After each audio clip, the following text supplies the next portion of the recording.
SL Tonight presents Western Trail Campfire Tales. Pull up a seat by the fire. Tonight we got tales from the old ranch, the kind they used to tell when the coffee was strong and the night was long. First up,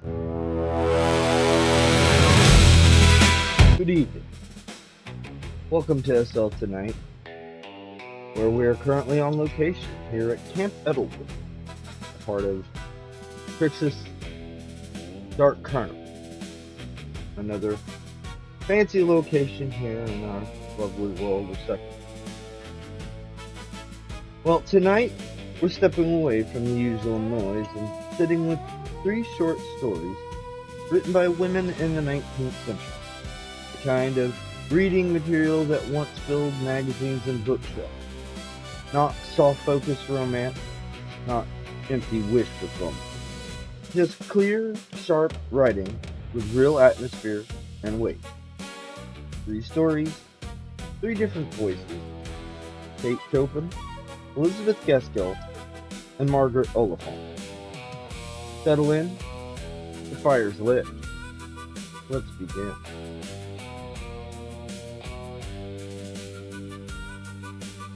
The Open Door. I took the house of Brentwood on my return from India in 18 for the temporary accommodation of my family until I could find a permanent home for them. It had many advantages which made it peculiarly appropriate. It was within reach of Edinburgh, and my boy Roland, whose education had been considerably neglected, could go in and out of school, which was thought to be better for him than either leaving home altogether or staying there always in the future. The first of these expedients would have seemed preferable to me. The second commended itself to his mother. The doctor, like a judicious man, took the midway between put him on his pony and let him ride into the high school every morning. It will do him all the good in the world. Dr. Simpson said, and when it's bad weather there's the train. His mother accepted this solution with the difficulty more easily than I could have hoped. And our pale-faced boy, who'd never known anything more invigorating than similar, began to encounter the brisk breezes of the north and the subdued severity of the month of May. Before the time of the vacation in July, we had the satisfaction of seeing him begin to acquire something of the brown and ruddy complexion of a schoolfellow. The English system did not commend itself to Scotland in these days. There was no little Eton at Feds. Not do I think, if there had been, there a genteel exotic of that class would have tempted either my wife or me. The lad was doubly precious to us, being the only one left of many, and he was fragile in body, we believed, and deeply sensitive in mind. To keep him at home, and yet to send him to school, to combine the advantages of the two systems, seemed to be everything that could be desired. The two girls also found at Brentwood everything they wanted. They were near enough to Edinburgh to have masters and lessons as many as they required for completing their never-ending education, which the young people seem to require nowadays. Their mother married me when she was younger than Agatha, and I should like to see them improve upon their mother. I myself was then no more than 25, an age at which I see the young fellows now groping about them, with no notion of what they're going to do with their lives. However, I suppose every generation has a conceit of itself which elevates it, in its own opinion, above that which comes after. Brentwood stands on that fine and wealthy slope of country, one of the richest in Scotland, which lies between the Pentland Hills and Firth. In clear weather you can see the blue gleam, like a bent bow, embracing the wealthy fields and scattered houses, as a great estuary on one side of you, and on the other the blue heights, not gigantic, like those we had been used to, but just high enough for all the glories of the atmosphere. The play of clouds, the sweet reflections, which give to a hilly country an interest and a charm which nothing else can emulate. Edinburgh, with its two lesser heights, the castle and the Calton Hill, its spires and towers piercing through the smoke, and Arthur's Seat lying crouched behind, like a guardian no longer very needful, taking his repose beside the well-beloved charge, which is now, so to speak, able to take care of itself without him, lay at our right hand. From the lawn and drawing room windows, we could see all these varieties of landscape. The color was sometimes a little chilly, but sometimes also as animated and full of vicissitude as a drama. I was never tired of it. Its color and freshness revived the eyes which had grown weary of arid plains and blazing skies. It was always cheery, and fresh, and full of repose. The village of Brentwood lay almost under the house, on the other side of the deep little ravine, down which a stream, which ought to have been a lovely, wild, and frolicsome little river, flowed between its rocks and trees. The river, like so many in that district, had, however, in its earlier life been sacrificed to trade, and was grimy with paper making. But this did not affect our pleasure in it so much as I had known it to affect other streams. Perhaps our water was more rapid, perhaps less clogged with dirt and refuse. Our side of the dell was charmingly accidente, and clothed with fine trees, though which various paths wound down to the riverside and to the village bridge which crossed the stream. The village lay in the hollow and lined with very prosaic houses the other side. Village architecture does not flourish in Scotland. The blue slats and the greystone are sworn foes to the picturesque, and though I do not, for my own part, dislike the interior of old-fashioned hewed and galleried church, with its little family settlements on all sides, the square box outside, with its bit of a spire like a handle to lift it by, is not an improvement to the landscape. Still, a cluster of houses on differing elevations, with scraps of garden coming in between, a hedgerow with clothes laid out to dry, the opening of a street with its rural sociability, the woman at the doors, the slow wagon lumbering along, gives a center to the landscape. It was cheerful to look at, and convenient in 100 ways. Within ourselves, we had walks in plenty, the glen being always beautiful in all its phases, whether the woods were green in the spring or ruddy in the autumn, and the park which surrounded the house were the ruins of the former mansion of Brentwood.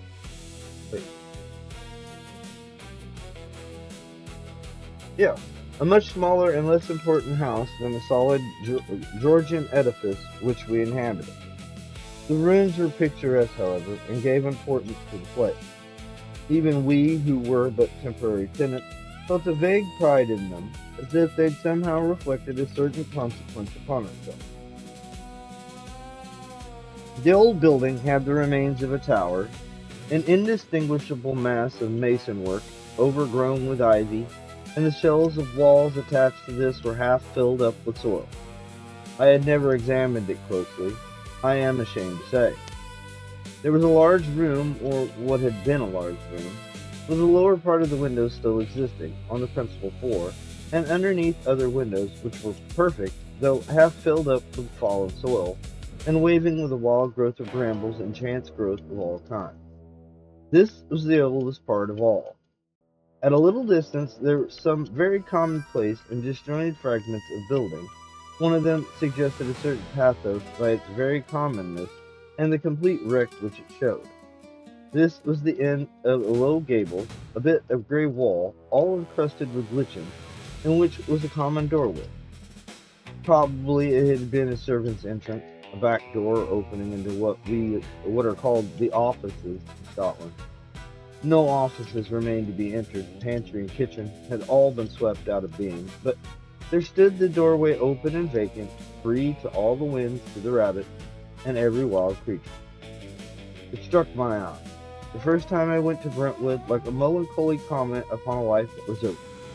A door that led to nothing, closed once perhaps with anxious care, bolted and guarded, now void of any meaning.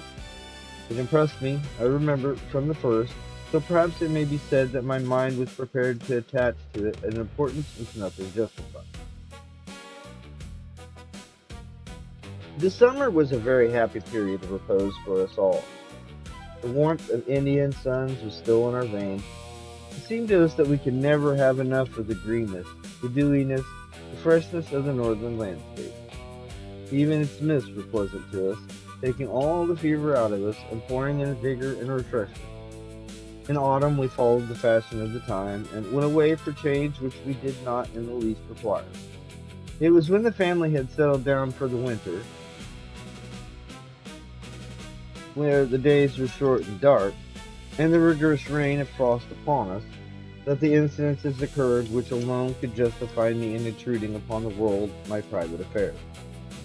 These incidences were, however, of so curious a character that I hope my inevitable references to my own family and pressing personal interests will meet with the general party. I was absent in London when these events began. In London, an old Indian plunged back into the interest with which all his previous life had been associated, and meets old friends at every step.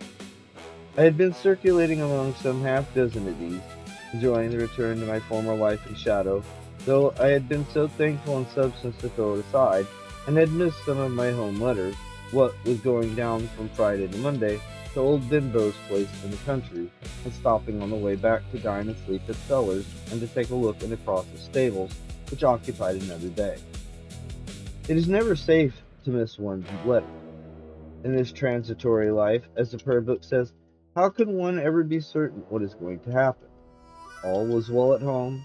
I knew exactly, I thought, that they would have to say to me, the weather has been so fine that Roland has not once gone by train and he enjoys the ride beyond anything.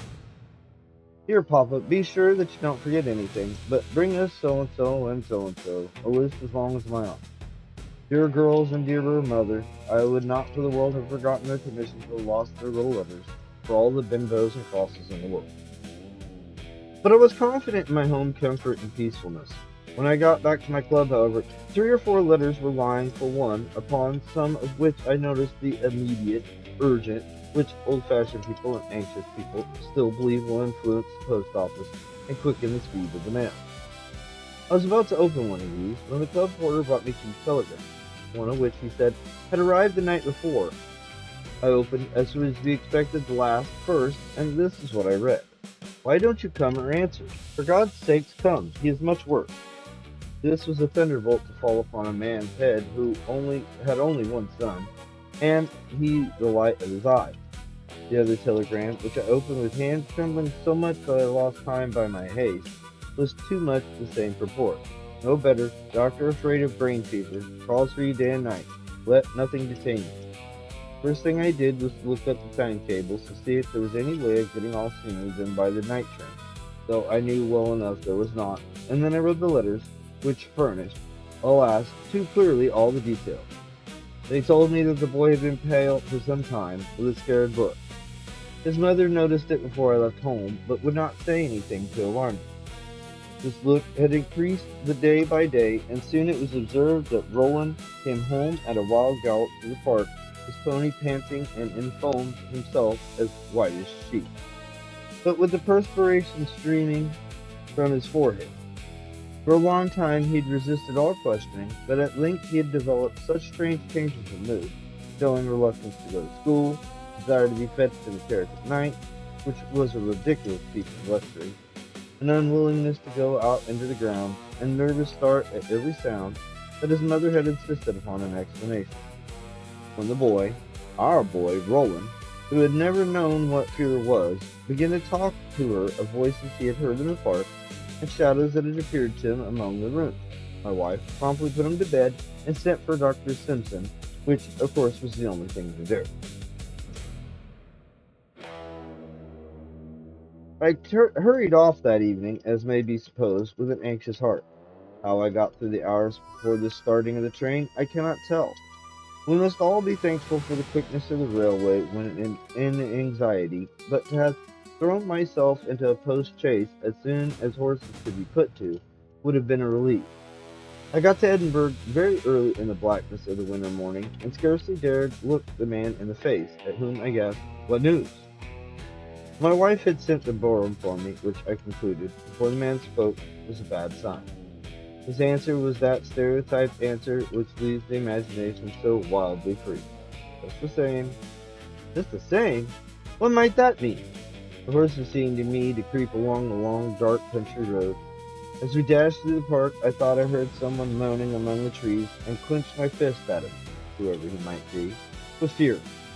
What had the fool of a woman at the gate allowed anyone to come in to disturb the quiet of the place?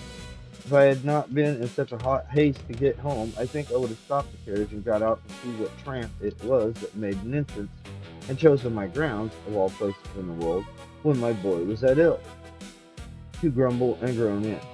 But I had no reason to complain of our slow pace here. Horses flew like lightning along the intervening path and drew up at the door all panting, as if they had run a race. My wife stood waiting to receive me, with pale face and a candle in her hand, which made her look paler still as the wind blew the flame about.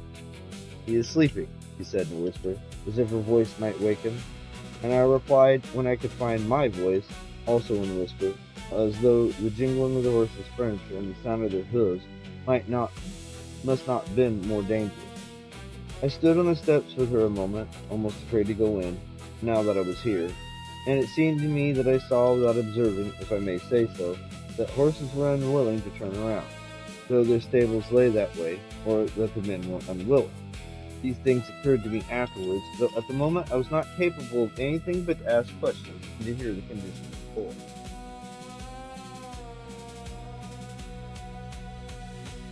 I looked at him from the door of his room, for we were afraid to go near, lest we should disturb that blessed sleep. It looked like actual sleep, not the lethargy into which my wife told me he would sometimes fall. She told me everything in the next room, which communicated with his rising now and then going to the door of communication. In this there was much that was very startling and confusing to find.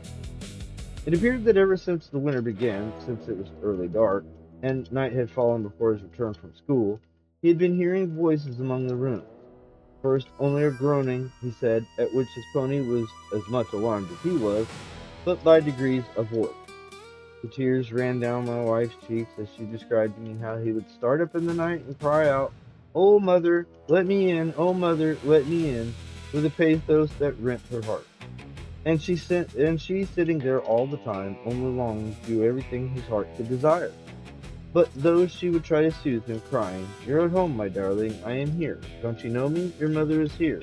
He would only stare at her, and after a while spring up again with the same cry. At other times he'd be quite reasonable, she said, asking eagerly when I was coming, but declaring that he must go with me as soon as I did so let them in. The doctor thinks his nervous system must have received a shock. "Oh, Henry, can it be that we have pushed him on too much in his work, a delicate boy like Rolf? And what is his work in comparison with his health? Even if he would think little of honors or prizes, if it hurt the boy's health, even I, as if I were in human father sacrificing my child to my ambition, that I would not increase her trouble by taking any notice." After a while they persuaded me to lie down, to rest, and to eat, none of which things had been possible since I received their letter. The mere fact of being on the spot, of course, in itself was a great thing, and when I knew that I could be called in a moment as soon as he was awake and wanting me, I felt capable, even in the dark, chill morning twilight, to snatch an hour or two sleep. As it happened, I was so worn out with the strain of anxiety, and he was so quieted and consoled by knowing I had come, that I was not disturbed till the afternoon, when the twilight had again settled down. There was just enough daylight to see his face when I went to see him, and what a change in fortnight. He was paler and more worn, I thought, than even in those dreadful days in the plains before we left India. His hair seemed to me to have grown long and lank. His eyes were like blazing lights projecting out of his white face. He got hold of my hand in a cold, tremendous clutch, and waved to everybody to go away. "Go away, even mother," he said. "Go away." This went to her heart, for she did not like that even I should have more of the boy's confidence in herself. But my wife has never been a woman to think of herself, and she left us alone. "Are they all gone?" he said eagerly. "They would not let me speak. The doctor treated me as if I were a fool. You know I'm not a fool, Papa." Yes, my boy, I know, but you are ill, and quiet is so necessary. You are not only not a fool, Roland, but you are reasonable and understand. When you are ill, you must deny yourself. You must not do everything that you might do being well." He waved his thin hand with a sort of indignation. Then, father, I am not ill, he cried. Oh, I thought when you come you would not stop me. You would see the sense of it. What do you think is the matter with me, all of you? Simpson is well enough, but he is only a doctor. What do you think is the matter with me? I am no more ill than you are. A doctor, of course, he thinks you're ill the moment he looks at you. That's what he's there for, and claps you into bed. Which is the best place for you at present, my dear boy. I made up my mind, cried the little fellow, that I would stand it until you came home. I said to myself, I won't frighten mother and the girls, but now, father, he cried, half jumping out of bed, it's not illness, it's a secret. His eyes swung so wildly, his face so swept with strong feeling, that my heart sank within me. It could be nothing but fever that did it, and fever had been so fatal. I got him into my arms to put him back into bed. Roland, I said, humoring the poor child, which I knew was the only way. If you're going to tell me this secret to do any good, you know you must be quite quiet and not excite yourself. If you excite yourself, I must not let you speak. Yes, father, said the boy. He was quite quiet directly, like a man, as if he quite understood. When I laid him back on his pillow, he looked up at me with that grateful, sweet look with which children, when they are ill, break one's heart, the water coming into his eyes in his weakness. I was sure as soon as you were here you would know what to do, he said. You be sure, my boy. Now keep quiet and tell it all out like a man. You think I was telling lies to my own child, for I did it only to humor him, thinking, poor little fellow, his brain was wrong.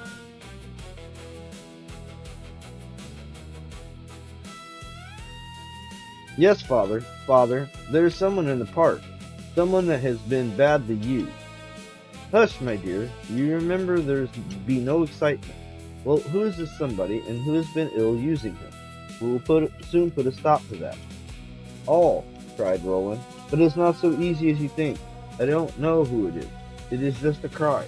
Oh, and if you hear it, it gets into my head in my sleep.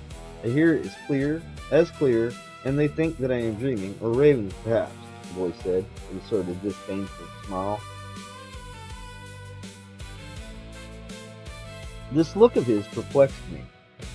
It was less like a fever than I thought. Are you quite sure that you have not dreamed it, Roland? I said. Dream? That? He was springing up again when he suddenly bethought himself and lay down flat, with the same sort of smile on his face. The pony heard it too. She jumped as if she'd been shot. If I had not grasped at the reins, for I was frightened, father. No shame to you, my boy, said I, though I scarcely knew why.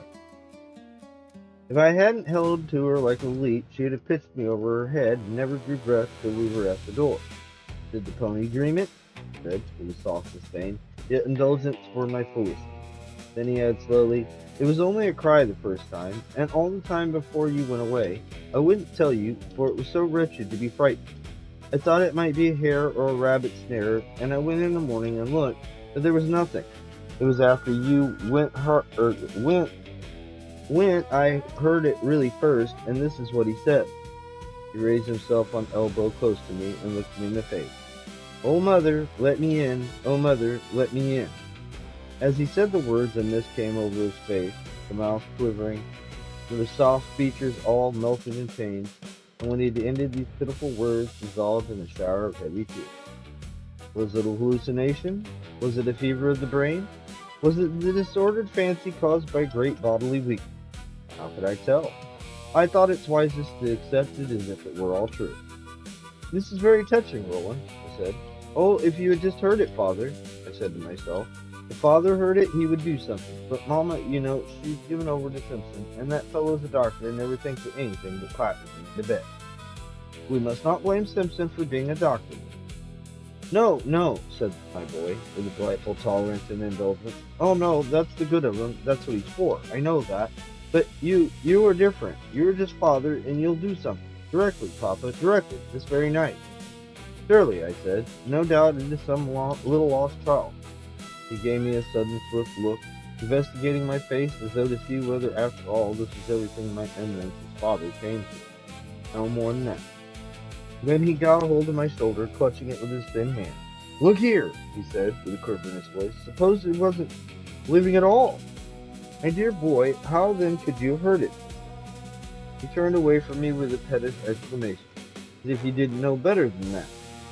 Do you want to tell me it's a ghost? Roland withdrew his hand.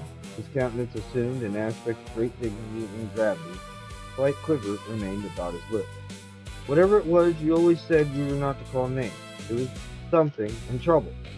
Oh, father, in terrible trouble. But my boy, I said, I was at my wit's end. If it was a child that was lost, or any poor human creature. But Roland, what do you want me to do? I should know if I was you, said the child eagerly. That is what I always said to myself. Father will know. Oh, Papa, Papa, to have faced it night after night in such terrible, terrible trouble, and never be able to do it any good. I don't want to cry. It's like a baby, I know, but what can I do else? Out there all by itself in the ruin and nobody to help it. I can't bear it. I can't bear it, cried my generous boy, and in his weakness he burst out, after many attempts to restrain it, into a great childish fit of sobbing and tears. I do not know that I ever was in a greater perplexity in my life, and afterwards when I thought of it, there was something comic in it too. It is bad enough to find your child's mind possessed with the conviction that he has seen, or heard, a ghost, but that he should require you to go instantly and help that ghost was the most bewildered experience that had ever come my way. I am a sober man myself, and not superstitious, at least any more than anybody is superstitious. Of course, I do not believe in ghosts, but I do not deny, any more than other people, that there are stories which I cannot pretend to understand. My blood got a sort of chill in my veins at the idea that Roland should be a ghost seer, for that generally means a hysterical temperament and weak health, and all that men most hate and fear for their children. But that I should take up his ghost and right its wrongs, and save it from its trouble,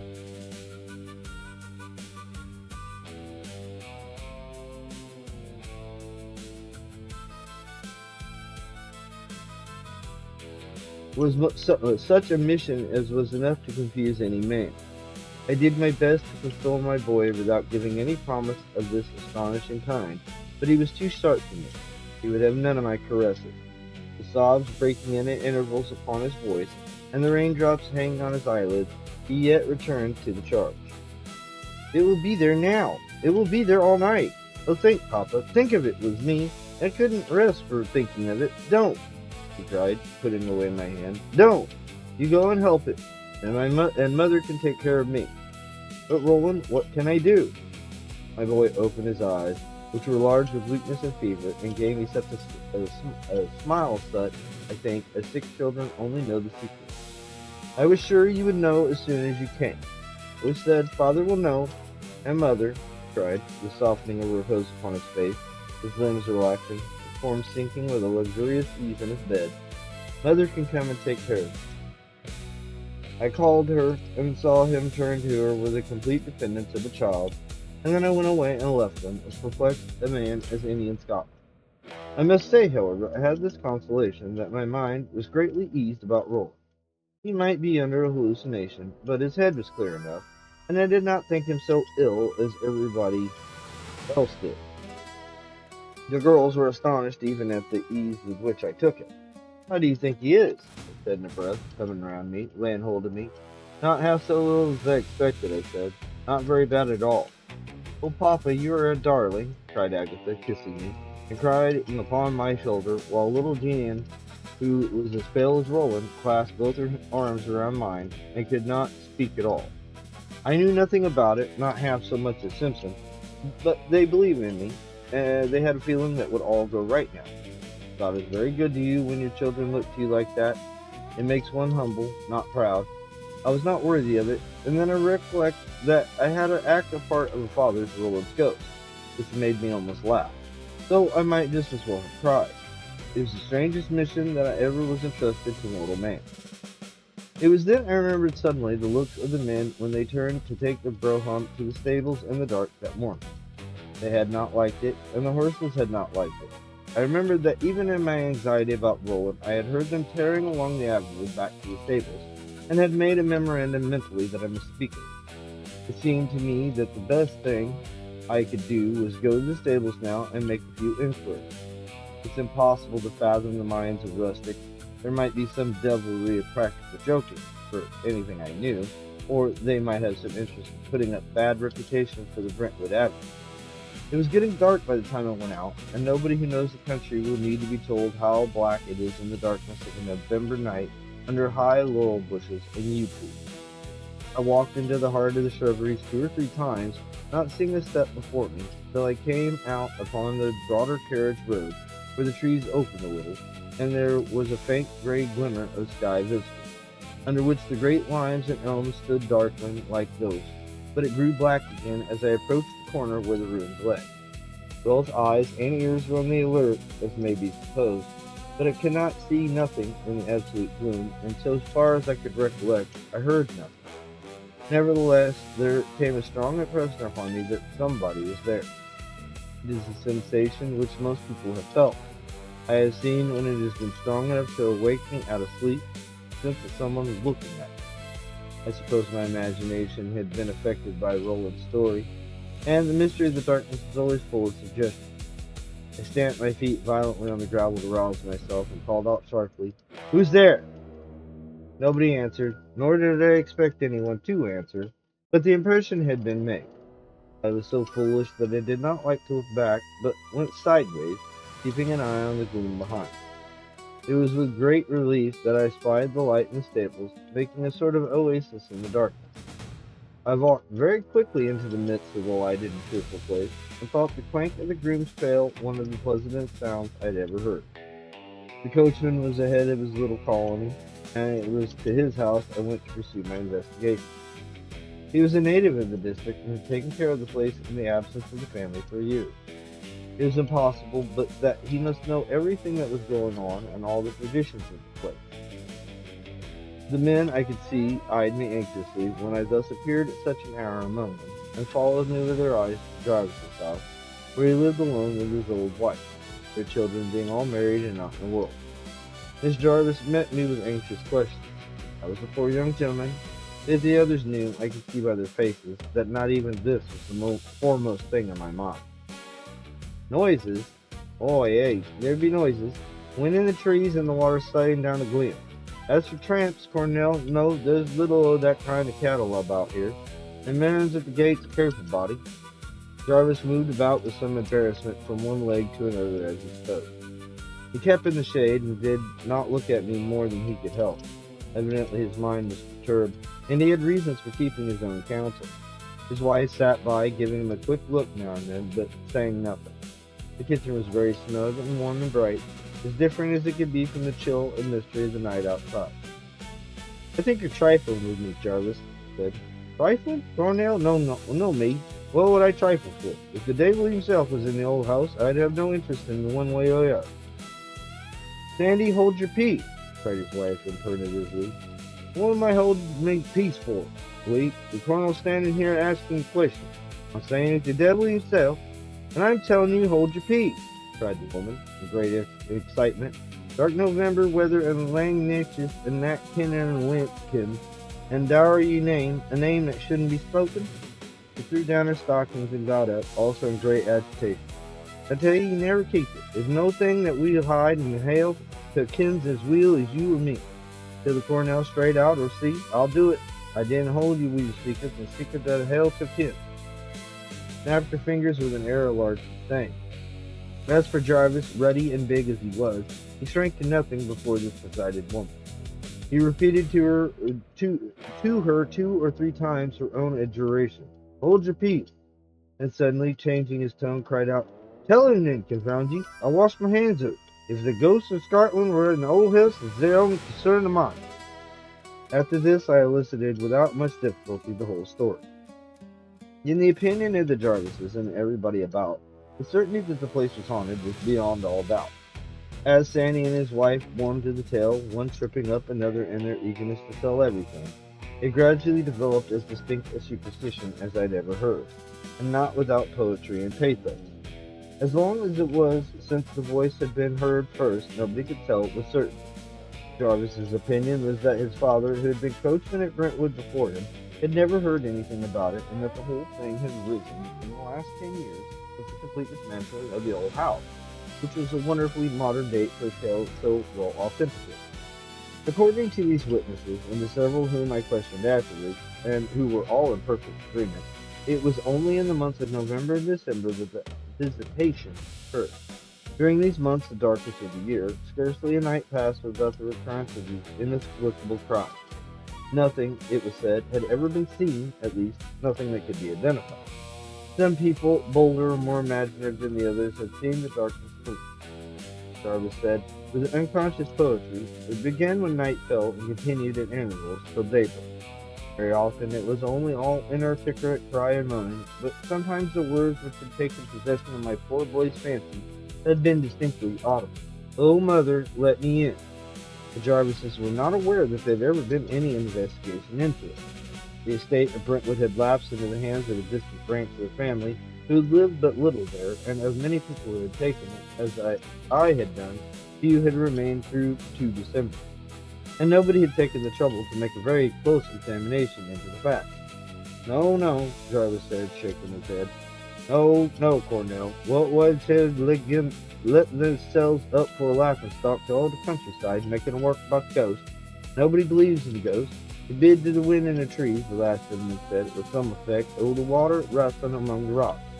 He said it was quite easy to explain, but he gave up the host, and when you came, Cornell, we were awful anxious you'd never hear.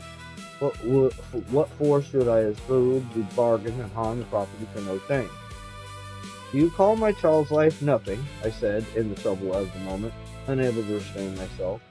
"And instead of telling this all to me, you have told it to him, a delicate boy, a child unable to sift evidence or judge for himself, a tender-hearted young creature." I was walking about the room with an anger all the hotter than I had felt at the most likely quite unjust.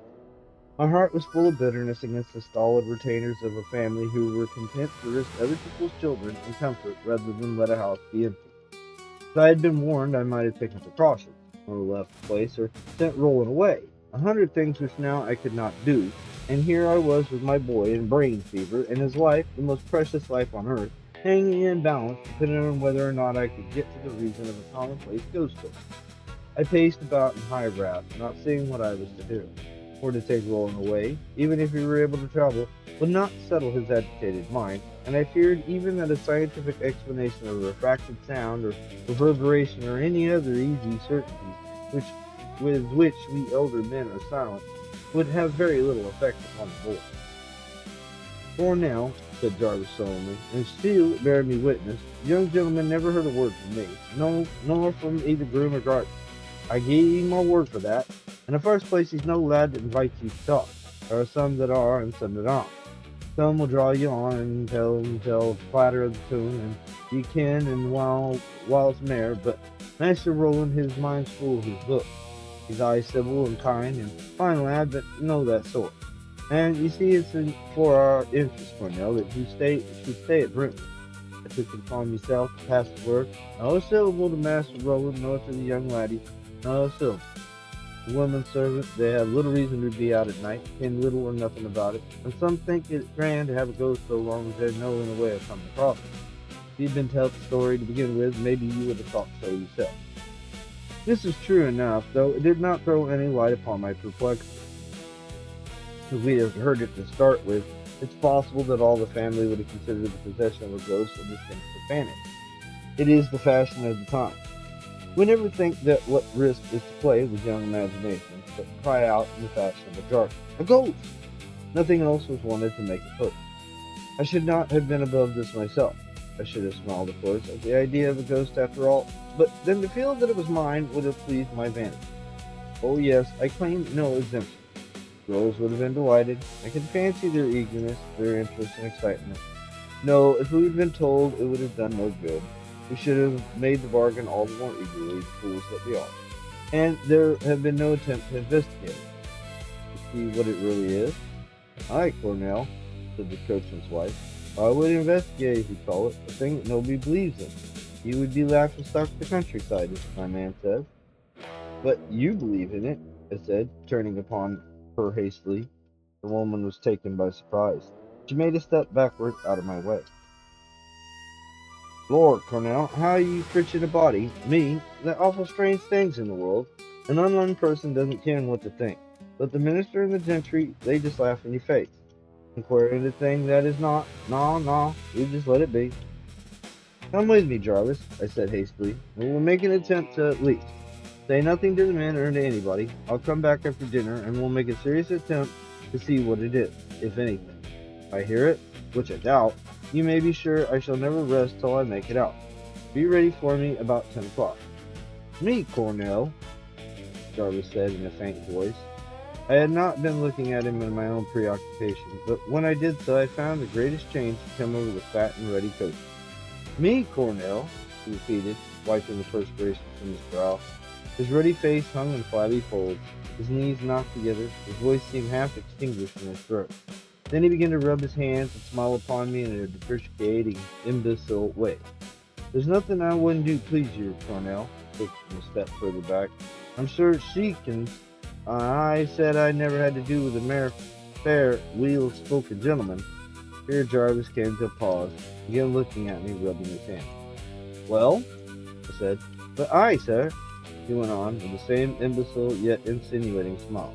If you'll reflect that I'm no use to my feet, the horse between my legs or reins in my hand, I may nigh worse than the other men, but unfit, Cornell, is no the Vogels. But I've been cavalry, you see, the little horse laughed. On my life, face the thing you didn't understand. On your feet, Cornell. Well, sir, if I do it, said I tartly, why shouldn't you? Yeah, Cornell, there's an awful difference. In the first place, to tramp about the hale countryside think not nothing, but a walk tires me more than 100-mile drive, and you're a gentleman and do your own pleasure. No so old to me. And it's all your own barn, you see, Cornell, and then he believes in it, Cornell, and you didn't believe it, I said. Will you come with me? I said, turning to her. She jumped back, upsetting her chair in her bewilderment. Me? With a scream, and then fell into a sort of hysterical laugh. I wouldn't say but why I would go, but what would folks say to hear Cornell Mortimer with an odd little woman at his heels? The suggestion made me laugh too, though I had a little inclination for it. I'm sorry you have so little spirit, Jarvis, I said. I must find someone else, I suppose.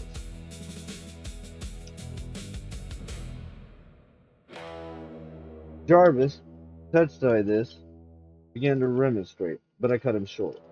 My butler was a soldier who had been with me in India, and I was not supposed to fear anything, man or devil, certainly not the former, and I felt that I was losing time. The Jarvises were too thankful to get rid of me. They attended me to the door with the most anxious courtesy. Outside, the two grooms stood close by, a little confused by my sudden exit.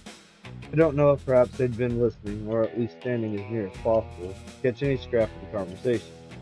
I waved my hand to them as I went past, in answer to the salutation, and it was very apparent to me they were also glad to see me go.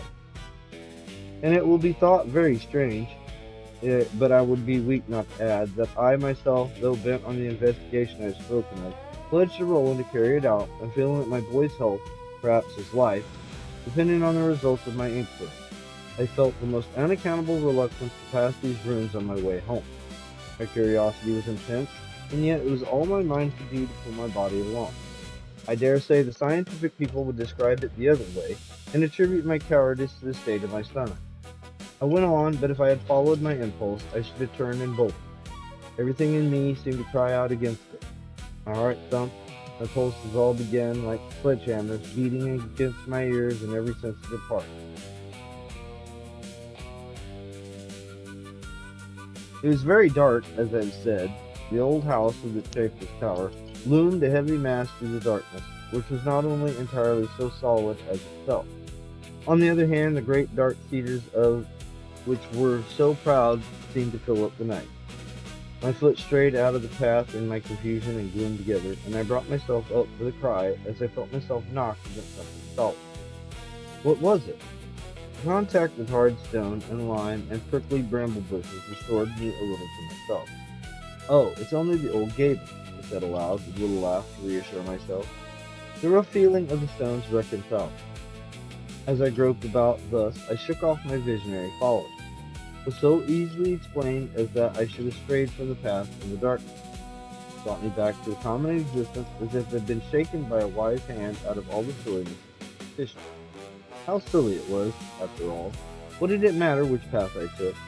I laughed again, this time with better heart, when suddenly, in a moment, the blood was chilled in my veins, the shivers stole upon my spine, and my faculties seemed to forsake me. Close by me, at my side, at my feet, there was a sigh. Not a groan, not a moaning, not anything so tangible. A perfectly soft, faint, inarticulate sigh. I sprang back and my heart stopped beating. Mistaken? No mistake was impossible. I heard it as clearly as I heard myself speak. A long, soft, weary sigh as if drawn to the utmost and emptying out a load of sadness that filled the breast.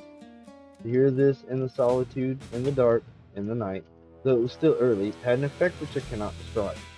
I feel it now, something cold creeping over me, up into my hair, and down to my feet, which refused to move. I cried out with a trembling voice, "Who's there?" as I'd done before, but there was no reply.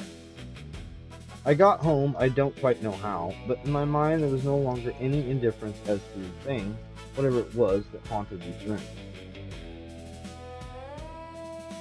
My skepticism disappeared like a mist.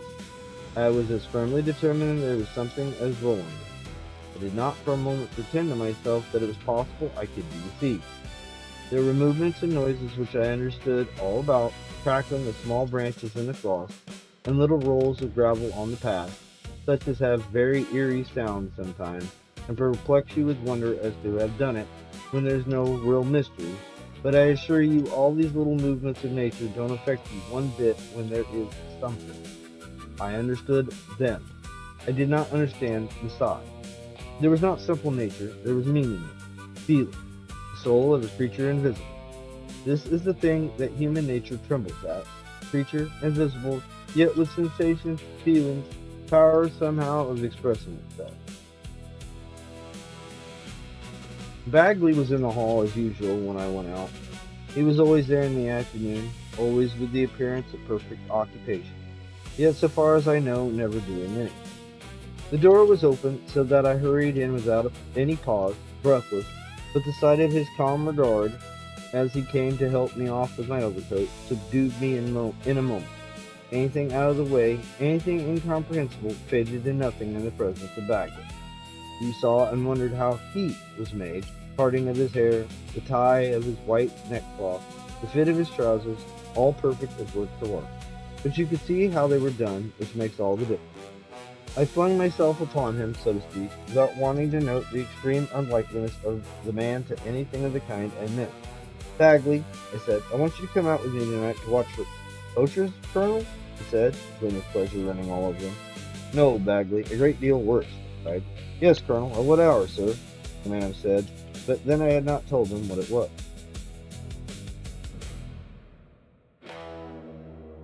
It was 10 o'clock when we set out. All was perfectly quiet indoors. My wife was with Roland, who'd been quite calm, she said, and who, though no doubt the fever must run its course, had been better ever since I came. I told Bagley to put on a thick greatcoat over his evening coat, and did the same myself. Strong boots, for the soil was like a sponge, or worse. Talking to him, I almost forgot what we were going to do. It was darker even than it had been before, and Bagley kept very close to me as we went along. I had a small lantern in my hand, which gave us a partial guidance. We had come to the corner where the path turns. On one side was a bowling green, which the girls had taken possession of for their croquet ground. A wonderful enclosure surrounded by high hedges of holly, 300 years old and more. On the other, the rooms. Both were black as night, but before we got so far, there was a little opening in which we could just discern the trees and the lighter line of the road. I thought it best to pause there and take a breath. "Bagley," I said, "there's something about these rooms I don't understand. It is there I am going. Keep your eyes open and your wits about you. Be ready to pounce upon any stranger you see. Anything, man or woman. Don't hurt, but seize anything you see." "Colonel," said Bagley, a little trembling in his breath, "they do say there's things there are neither man nor woman." There was no time for words. "Are you game to follow me, my man? That's the question," I said. Bagley fell in without a word and saluted. I knew then I had nothing to fear.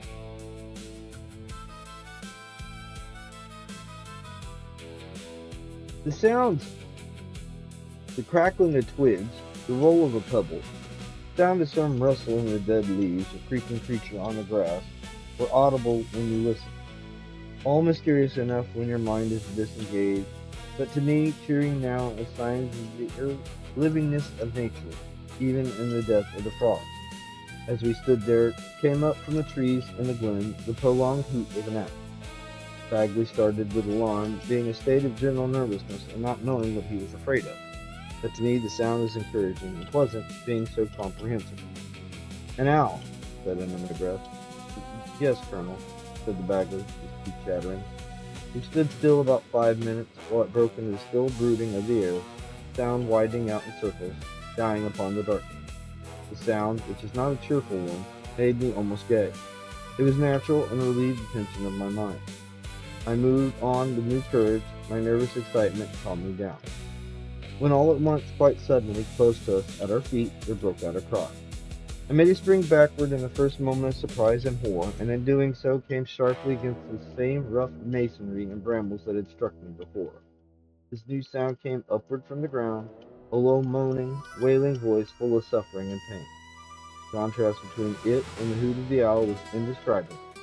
The one with the wholesome wildness and naturalness that hurt nobody, the other a sound that made one's blood curdle, full of human misery.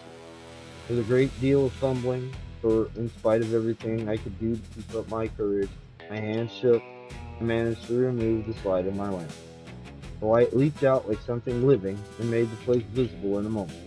We were what would have been inside the ruined building had anything remained, but the gable wall which I described. It was close to us, the vacant doorway in it going out straight into the blackness outside. The light showed the bit of wall, the ivy glistening upon it in clouds of dark green, the bramble branches waving, and below the open door, a door that led to nothing. It was from this the voice came, which died out just as the light flashed upon this strange scene. There was a moment's silence, then it broke forth again. The sound was so near, so penetrating, so pitiful, that in the nervous start I gave, the light fell out of my hand. As I groped for it in the dark, my hand was clutched by Bagley, who I think must have dropped upon his knees, but I was too much perturbed myself to think much of it. He clutched at me in the confusion of his terror, forgetting all his usual decorum. "For God's sake, what is it, sir?" he gasped. If I yielded, there was evidently an end of both of us. "I can't tell," I said, "any more than you. That's what we got to find out. Up, man, up!" I pulled him to his feet. "Do you go around and examine the other side, or do you stay here with the lantern?" Bagley gasped at me with a face of horror. "Can't we stay together, Colonel?" I said. His knees were trembling under him. I pushed him against the corners of the wall and put the light into his hand. "Stand fast till I come back. Shake yourself together, man. Let nothing pass you," he said. The voice was within 2 or 3 feet of us, and that there could be no doubt. I went myself to the other side of the wall, keeping close to it. The light shook in Bagley's hand, but tremulous though it was, shone out through the vacant door, one oblong block of light marking all the crumbling corners and hanging masses of wood. Was that something dark huddled in a heap by the side of it? I pushed forward across the light in the doorway and fell upon it with my hand. But it was only a juniper bush growing close against the wall. Meanwhile, the sight of my figure crossing the doorway had brought Bagley's nervous excitement to a height. He flew at me, gripped my shoulder. "I got him, Colonel, I got him!" he cried with a voice of sudden exultation. He thought it was a man, and was at once relieved. But at that moment, the voice burst forth again between us, at our feet, more close to us than any separate being could be. He dropped off from me and fell against the wall, his jaw dropping as if he were dying. I suppose at the same moment he saw that it was me whom he had clutched. I, for my part, had scarcely more command of myself. I snatched the light out of his hand and flashed it all about me wildly. Nothing. The juniper bush, which I thought I had never seen before, the heavy growth of the glistening ivy, the brambles waving, it was close to my ears now, crying, pleading as if for life. Either I heard the same words Roland had heard, or else my excitement, his imagination got in possession of mine. His voice went on, growing into distinct articulation, but wavering about now from one point, now from another, as if the owner were moving slowly back and forth. "Mother, mother," and then an outburst of wailing. As my mind steadied, getting accustomed, as one's mind could get accustomed to anything, it seemed to me as if some uneasy, miserable creature was pacing up and down the foreclosed door. Sometimes, that must have been excitement, I thought I heard a sound like knocking, and then another burst. "Oh, mother, mother!" All this close to the space where I was standing with my lantern, now before me, now behind me, the creature, restless, unhappy, moaning, crying, before the vacant doorway, which no one could either shut or open more. "Do you hear it, Bagley? Do you hear what it is saying?" I cried, stepping in through the doorway.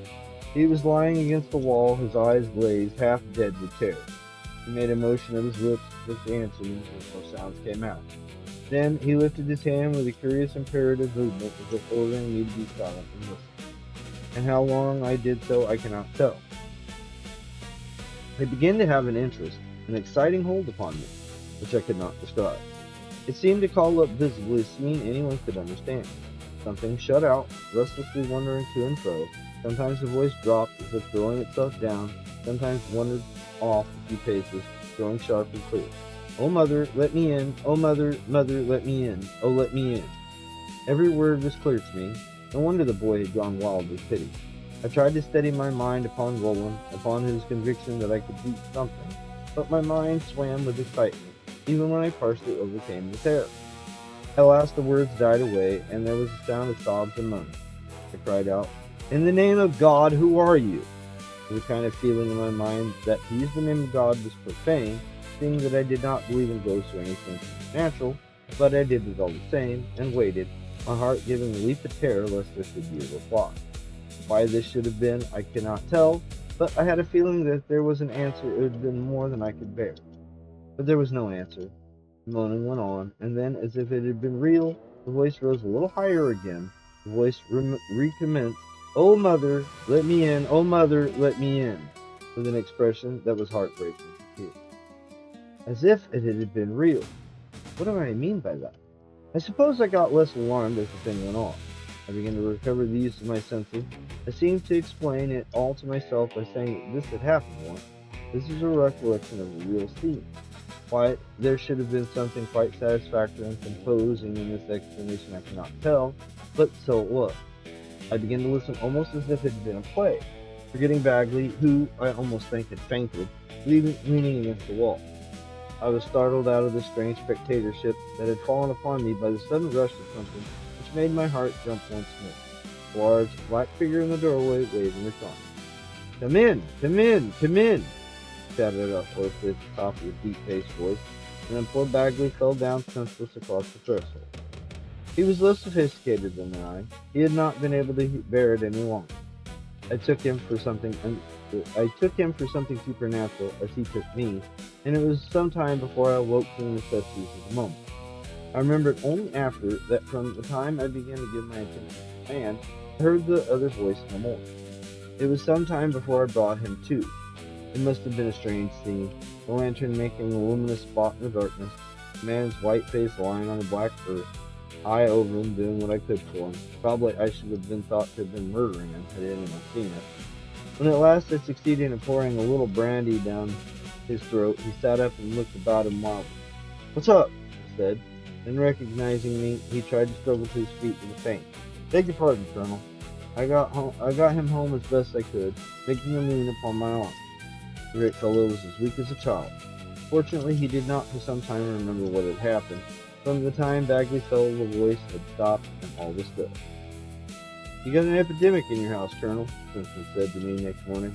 "What's the meaning of it all? Here's your butler raving about a voice. This will never do, you know, and so far as I can make out, you're in it too." "Yes, I am in it, Doctor, and I thought I'd better speak to you. Of course, you're treating Roland all right, but the boy's not raving. He's saying to you and me. It's all true." "As sane as I or you? I never thought the boy insane. He's got cerebral excitement, fever. I don't know what you've got. There's something very queer about the look of your eyes." "Come," said I. "You can't put us all to bed, you know. You had better listen and hear the symptoms in full." The doctor shrugged his shoulders, but he listened to me patiently. He did not believe a word of the story, that was clear, but he heard it all from the beginning to end. "My dear fellow," he said, "the boy told me just the same. An epidemic. When one person falls victim to this sort of thing, it's as safe as can be. There's always 2 or 3. "Then how do you account for it?" I said. "Oh, account for it? That's a different matter. There's no accounting for the freaks our brains are subject to. If it's a delusion, it's some trick of the echoes or wind, some phonetic disturbance or other. Come with me tonight and judge for yourself," I said. Upon this he laughed aloud and said, "That's not such a bad idea, but it would ruin me forever if I were known that John Simpson was ghost hunting." "There it is," said I. "You dart down on us who unlearn with your phonetic disturbances, but you daren't examine what the thing really is for fear of being laughed at. That's science." "It's not science, it's common sense," said the doctor. "The thing has illusion on the front of it. It is encouraging an unwholesome tendency even to examine. What good could come of it? Even if I am convinced, I shouldn't believe it. I should have said so yesterday, and I don't want you to be convinced or to believe, said I. If I prove it to be a delusion, I should be very much obliged to you for it. Come, somebody must go with me. You were cool, said the doctor. You've disabled this poor fellow of yours and made him, on that point, a lunatic for life. Now you want to disable me. But for once, I'll do it. To save appearance, if you'll give me a bed, I'll come over after my last round. It was agreed that I should meet him at the gate, that we should visit the scene of last night's occurrences before we came to the house, so that nobody might be the wiser. It was scarcely possible to hope that the cause of Bagley's sudden illness did not somehow steal into the knowledge of the servants at least, and it was better that all should be done as quietly as possible. The day seemed to me a very long one. I had to spend a certain part of it with Roland, which was a terrible ordeal for me, for what could I say to the boy?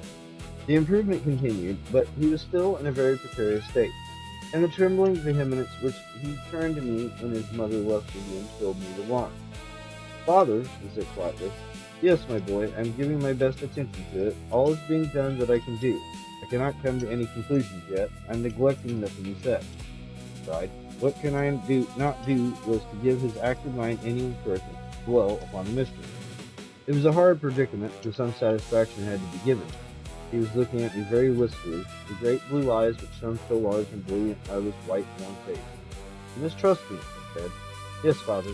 Father understands, he said to himself, as if to soothe some inward doubt. I left him as soon as I could. He was about the most precious thing I had on earth, and his health my first thought. Yet somehow, in the excitement of this other subject, I put that aside and preferred not to dwell upon Roland, which was the most curious part of it all.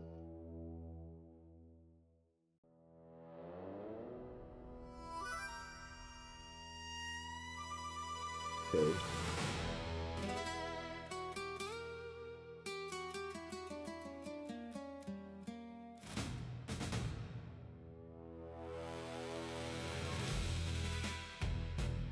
That night at 11, I met Simpson at the gate.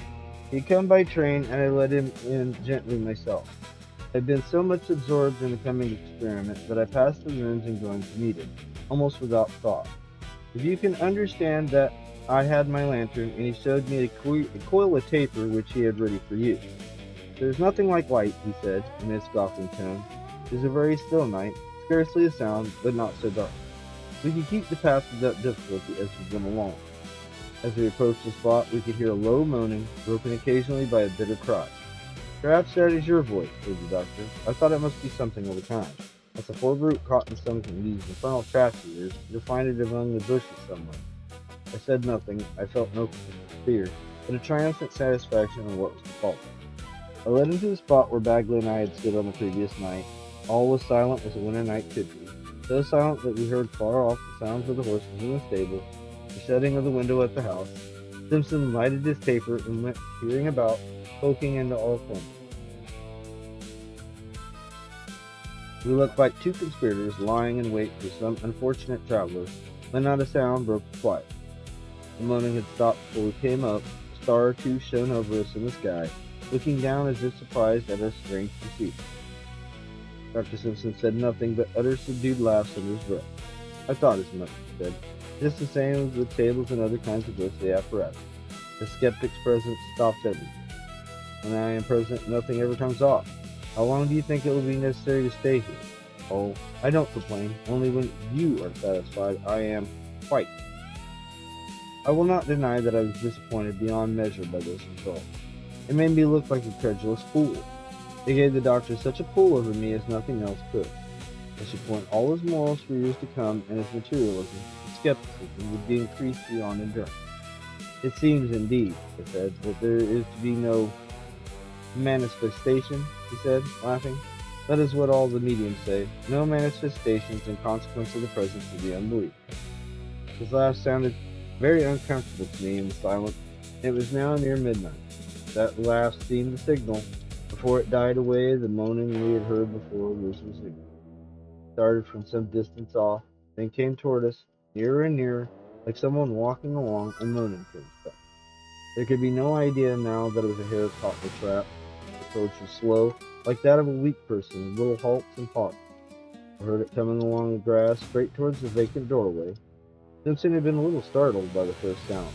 He said hastily, "That child has no business being out so late." But he felt, as well as I, that this was no child's voice. As it came nearer, he grew silent, and going to the doorway with his taper, stood looking out towards the sound. The taper, being unprotected, blew about in the night air, though there was scarcely any wind. I threw the light of my lantern steady and wide across the same space. It was in a blaze of light in the midst of the blackness. A little icy thrill had gone over me at the first sound, but it came close.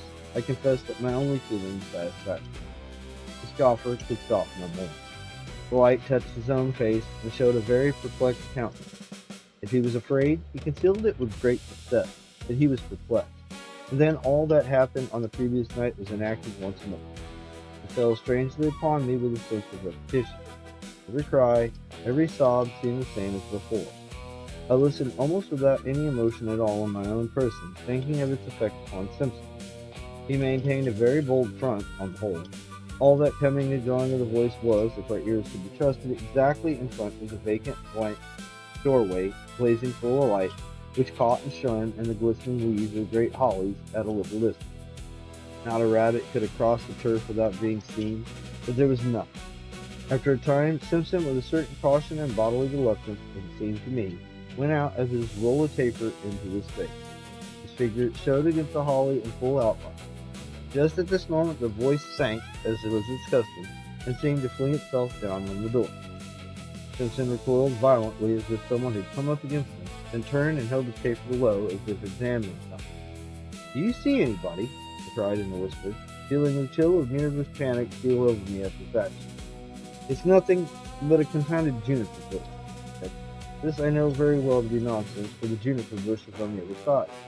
He went about after this round and round, poking his taper everywhere, then returned to me on the inner side of the wall. He scoffed no longer. His face was contracted and pale. "How long does this go on?" he whispered to me, like a man who did not wish to interrupt someone who was speaking. I had become too much perturbed myself to remark whether the successions and changes of the voice were the same as the last night. It suddenly went out in the air almost as he was speaking, the soft, reiterating sob dying away. If there had been anything to be seen, I should have said that the person was at that moment crouching on the ground close to the door. We walked home very silent afterward. It was only when we were inside of the house that I said, "What do you think of it?" "I can't tell what to think of it," he said quickly. He took, though he was a very temperate man, not the claret I was going to offer him, but some brandy from the tray. I swallowed it almost undiluted. "Mind you, I don't believe a word of it," he said, and he lighted his candle, "but I can't tell what to think." He turned round to add, when he was halfway upstairs. All this, however, did me no good with the solution of my problem. I was helpless, weeping, sobbing thing, which was already to me as distinct a personality as anything I knew, or what should I say, to Roland. It was on my heart that my boy would die if I could not find some way of helping this creature. You may be surprised that I speak in this way. I do not know if it was man or woman, but I'm no more doubted that it was a soul in pain than I doubted my own being, and it was my business to seize this pain, to deliver it, if that was possible. Was there ever such a task given to an anxious father trembling for his only boy? I felt in my heart, fantastic as it may appear, that I must fulfill this somehow, to part with my child, and you may conceive that rather than do that, I was ready to die. But even my dying would not have advanced me, unless bringing me into the same world with that secret door.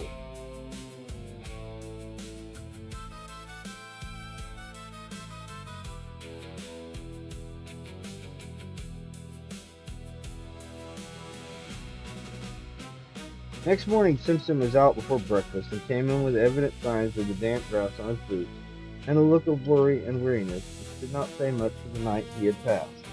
He improved a little after breakfast and visited his two patients, for Bagley was still in it. I went out with him on his way to the train to hear what he had to say about the boy.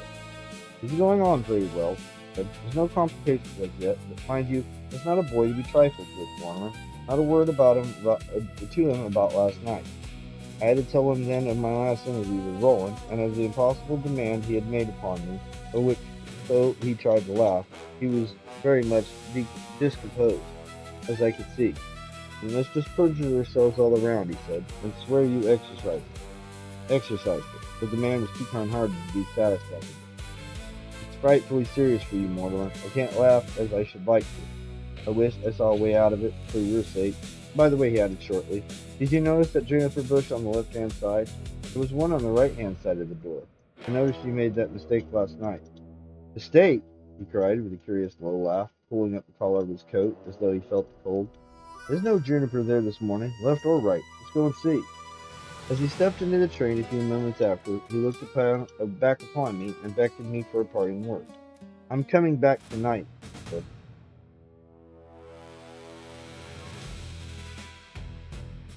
I don't think I had any feeling about this as I turned away from that common bustle of the railway, which made my private preoccupations feel so slightly out of date. There had been a distinct satisfaction in my mind before, and that his skepticism had been so entirely defeated. But the more serious part of the matter pressed upon me now. I went straight from the railway to the mains, which stood on a little plateau on the side of the river opposite the woods of Brentwood. The minister was one of the class which was not so common in Scotland as it used to be. He was a man of good family, well educated in the Scotch way, strong in philosophy, not so strong in Greek, strongest of all in experience, a man who had come across, in the course of his life, most people would note that had never been in Scotland, and who was said to be very sound in doctrine, without infringing the toleration with which old men, who are good men, are generally endowed. He was old-fashioned. Perhaps he did not think so much about the frivolous problems of theology as many young men, nor ask himself any hard questions about the confession of faith, but he understood human nature, which is perhaps better. He received me with cordial welcome. You really had to say all that to say... Come away, Colonel Mortimer, he said. I am more glad to see you. That I feel is a good sign for the boy. He's doing well, God be praised, and Lord bless him and keep him. He has many a poor body's prayer, and he can do nobody harm. He will need them all, Dr. Moncrief, I said, and your counsel too. And I told him the story, more than I had told Simpson. And the old clergyman listened to me with many suppressed exclamations, and at the end the water stood in his eyes. That's just beautiful, he said. I do not mind having heard anything like it. It's as fine as Burns when he wished deliverance for one that is prayed for in no curse. Aye, so he would have to console the poor lost spirit. God bless the boy. Something more than common in that, Colonel Mortimer, and also the faith of him in his father. I would like to put that into a sermon. Then the old gentleman gave me an alarmed look, said, No, I was not meaning a sermon, but I must write it down for the children's record. Saw the thought that passed through his mind. Either he thought or he feared, I would think, of a funeral sermon. He may believe this did not make me more cheerful.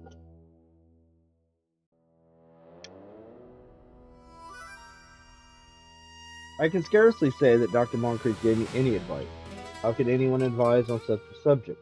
But he said, I think I'll come too. I'm an old man. I'm less liable to be frightened than those that are further off of the world unseen. It behooves me to think of my own journey there. I have no cut and dry beliefs on the subject. I'll come too, and maybe at the moment the Lord will put into our heads what to do. This gave me a little comfort, more than Simpson had given me. To be clear about the cause of it was not my grand desire. There's another thing that was in my mind, my boy. As it has been, this entire fucking story. As for the poor soul of the open door, I had no more doubt, as I have said, of its existence than I had had of my own. It was no ghost to me. I knew the creature, and it was in trouble. That was my feeling about it, as it was rolled. To hear it first was a great shock to my nerves, but not now. A man will get accustomed to anything. But to do something for it was the great problem. How was I to be serviceable to a being that was invisible, that was mortal no longer? Maybe at the moment the Lord will put it in our head. It's a very old-fashioned phraseology, and a week before, most likely, I should have smiled, though always with kindness, at Dr. Moncrief's credulity. But there was a great comfort, whether rational or otherwise I cannot say, in a mere sound of the word.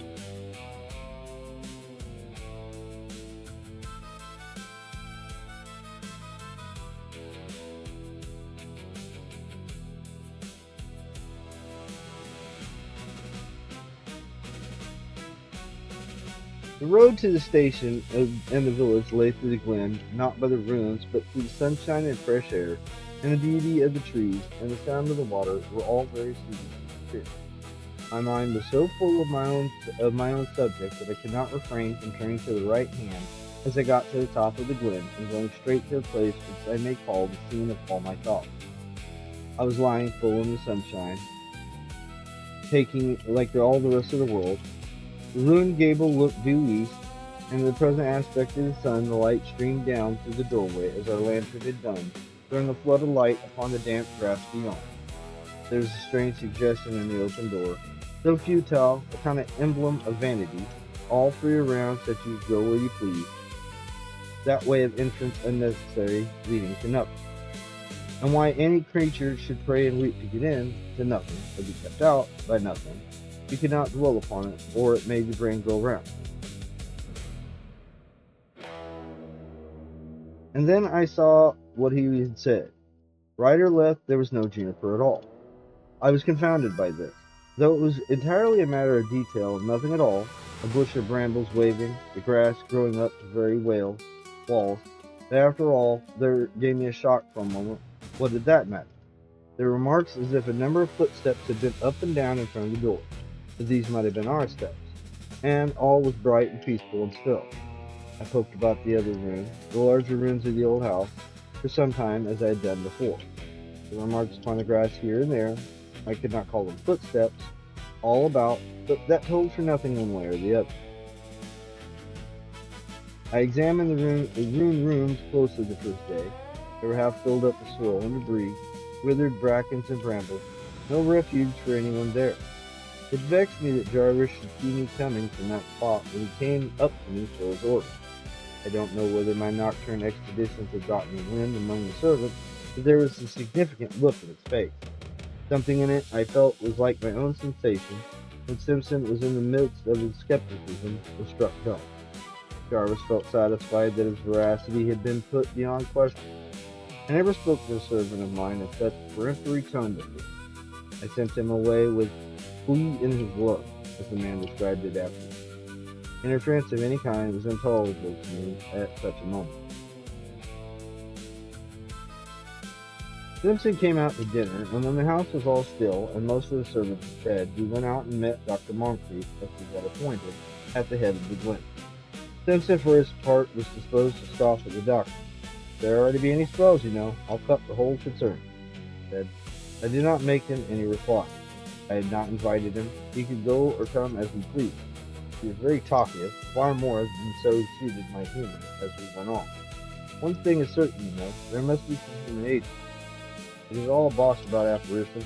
I've never investigated the laws of sound to any great extent, and there's a great deal of ventriloquism we don't know much about.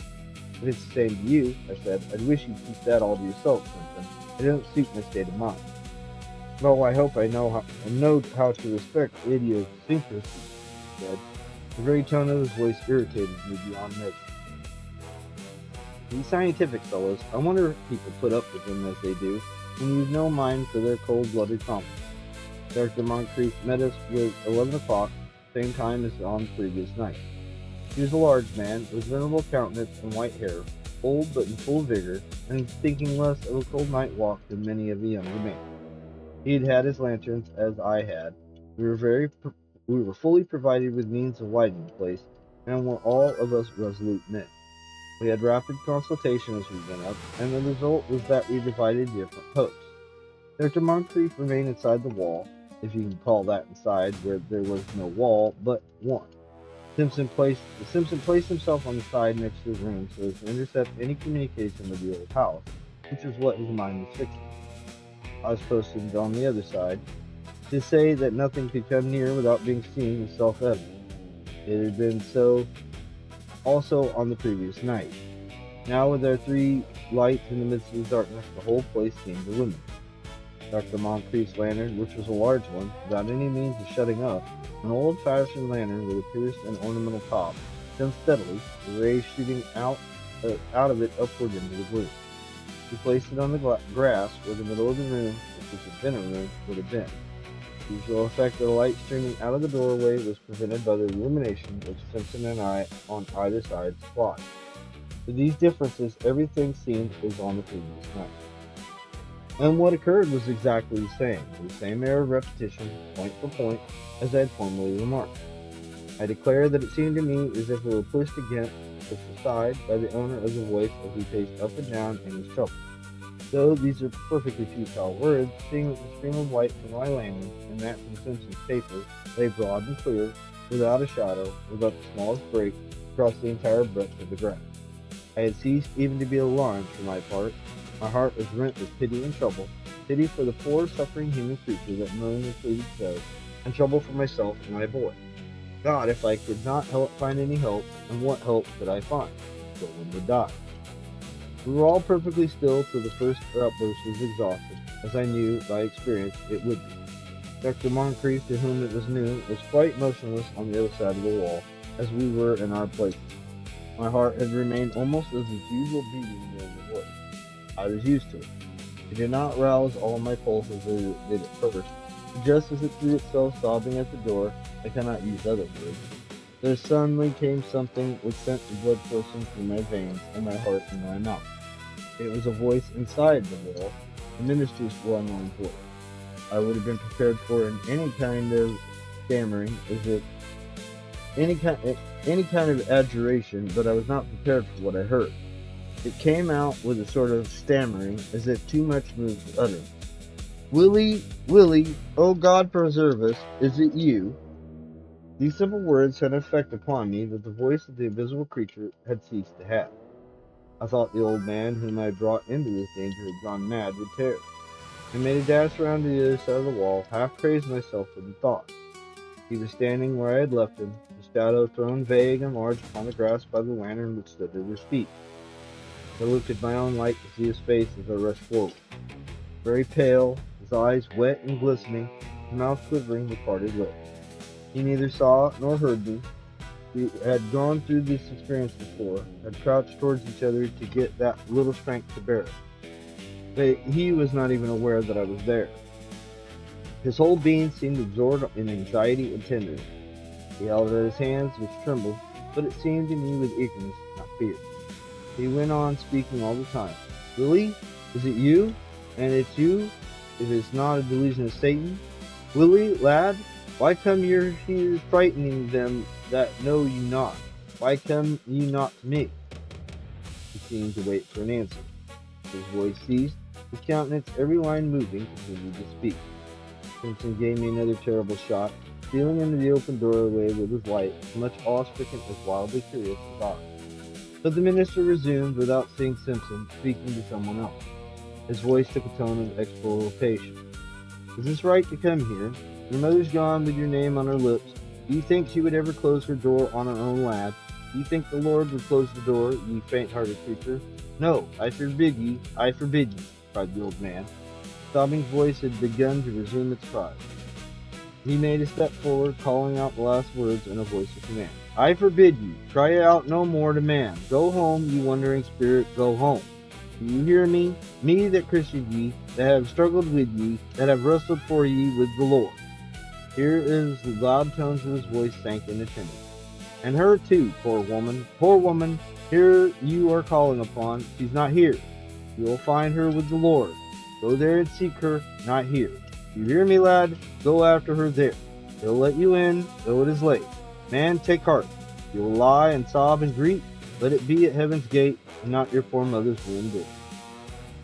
He stopped to get his breath, and the voice had stopped, not as it had done before, when its time was exhausted, all repetition said, but with a sobbing catch in the breath as if overruled.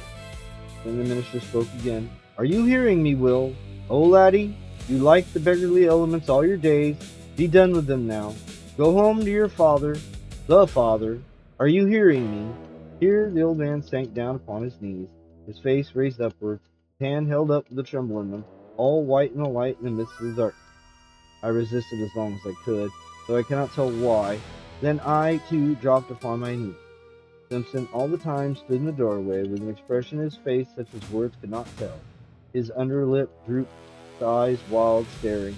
It seemed to him that image of blank ignorance and wonder that we were praying. All the time the voice of low, rusting sobbing, lay just there where he was standing, as I thought. Lord, the minister said, Lord, take him unto thy everlasting habitation. The mother he cries to is with thee. Who can open to him but thee? Lord, when it is too late for thee, or what is too hard for thee, Lord, let that woman there draw him in over. Let her draw him in over. I sprang forward to catch something in my arms that flung itself wildly within the door. The illusion was so strong that I never paused till I felt my forehead graze against the wall and my hands clutch the ground, for there was nobody there to save from falling. Then my foolishness, I thought. Simpson held out his hand to me to help me up.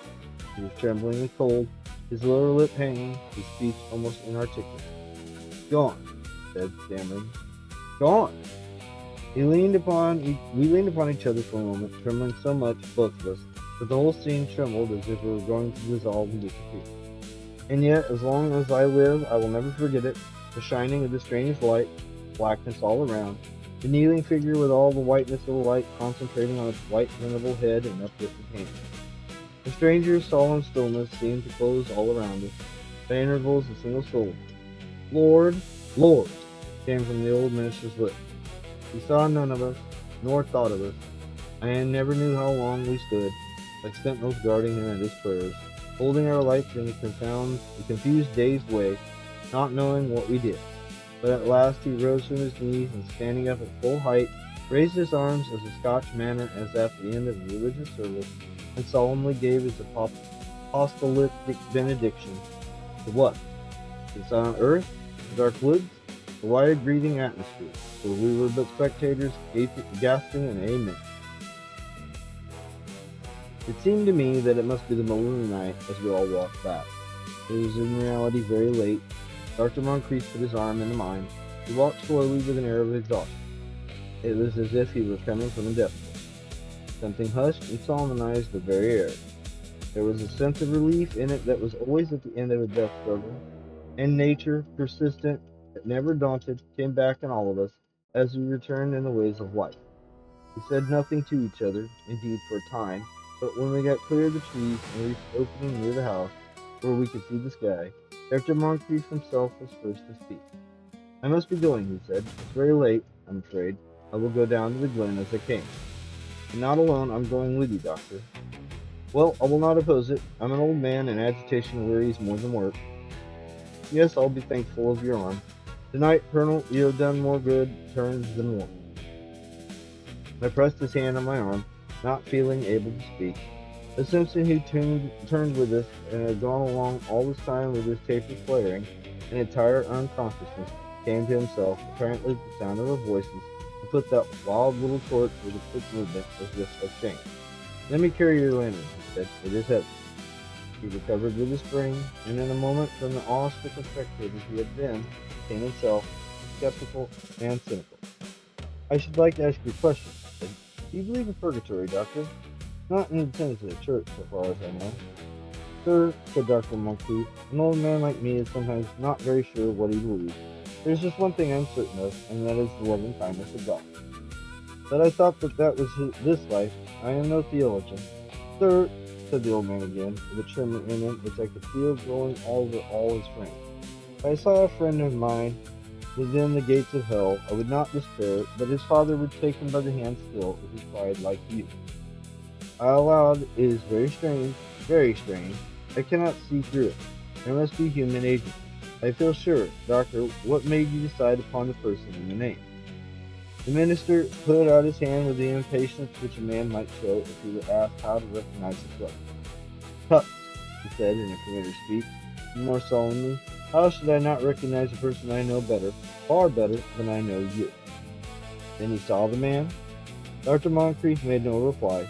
He moved his hand again in a little impatient movement and walked on, leaning heavily on my arm. And we went on for a long time without another word, trudging the dark paths, which were steep and slippery with the damp of the winter. The air was very still, not more than enough to make a faint sighing in the branches, which mingled with the sound of the water to which we were descending. When we spoke again, it was about indifferent matters, about the height of the river and the recent rain. He parted with the minister at his own door, where his old housekeeper appeared in great perturbation, waiting for him. Me, minister? Young gentleman will be worse, cried. Far from that, better. God bless him, Dr. Moncrief said. I think if Simpson had been again to me with his questions, I should have pitched him over the rocks as we returned up the glen. But he was silent by a good inspiration, and the sky was clearer than when it had been for many nights, shining high over the trees, with here and there a star faintly gleaming through the wilderness of dark and bare branches. The air, as I had said, was very soft in them, with subdued and peaceful cadence. It was real, like every natural sound, and came to us like a hush of peace and relief. I thought there was a sound in it as the breath of a sleeper, and it seemed clear to me that Roland must be sleeping, satisfied and calm. We went up to his room, and when we went in, there we found a complete hush of rest. My wife looked up out of a doze and gave me a smile. I think he's a great deal better, but you're very late, said the whisper, shading the light with her hand that the doctor might see his face. The boy had gotten back something like his own color. He woke as we stood around his bed. His eyes had the happy, half-awake look of childhood, glad to shut again, yet pleased the interruption of another life. I stooped over him and kissed his forehead, which was moist and cool. All is well, Roland, he said. He looked at me with a glance of pleasure and took my hand and laid his cheek upon it until we went to sleep.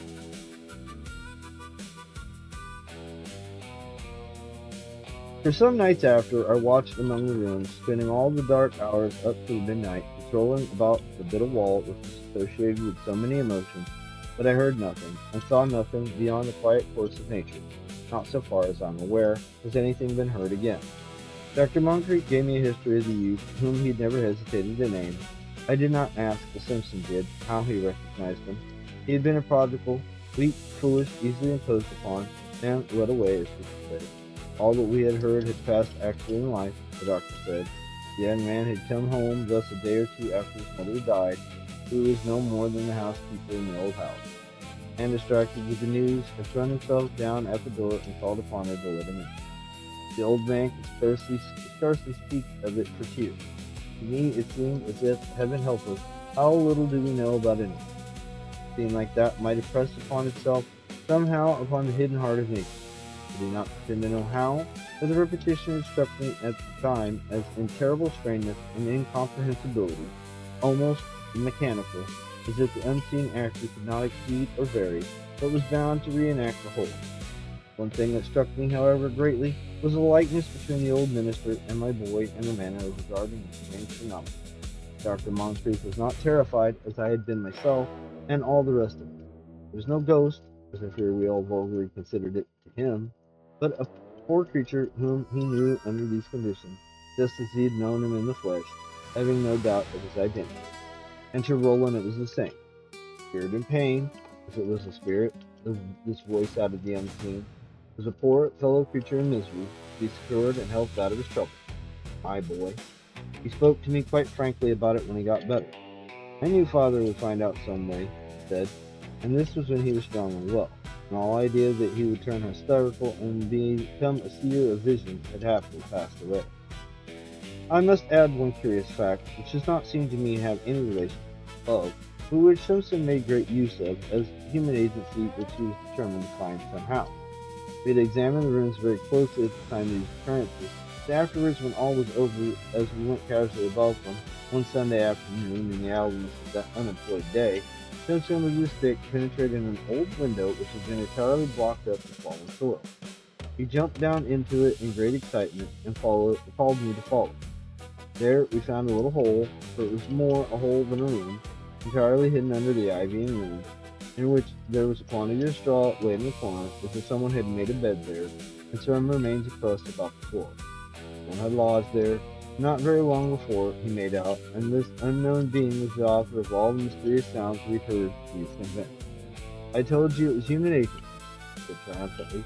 He forgets, I suppose, how he and I stood with our lights seeing nothing, while the space between us was audibly traversed by something that could speak, sob, and suffer. There's no argument with men of this kind. He's ready to get up and laugh against me on this slender ground. I was puzzled myself. I could not make it out, but I always felt convinced human agency was at the bottom. And here it is, and a clever fellow he must have been.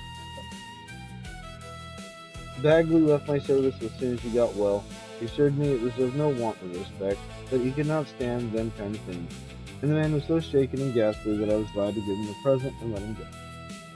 For my own part, I made a point of staying out the time, 2 years, for which I had taken Brentwood, but I did not renew my tenancy. By that time we had settled and found for ourselves a perfect home of our own. I must add that when the doctor defies me, I can always bring back gravity to his countenance and a pause in his railing when I remind him of the dream. To me, that was a matter of little importance. I could believe I was mistaken. I did not care about it one way or the other, but on his mind the effect was different. The miserable voice, spirit and pain, he could think of it as a result of ventriloquism, reverberation, or anything complete.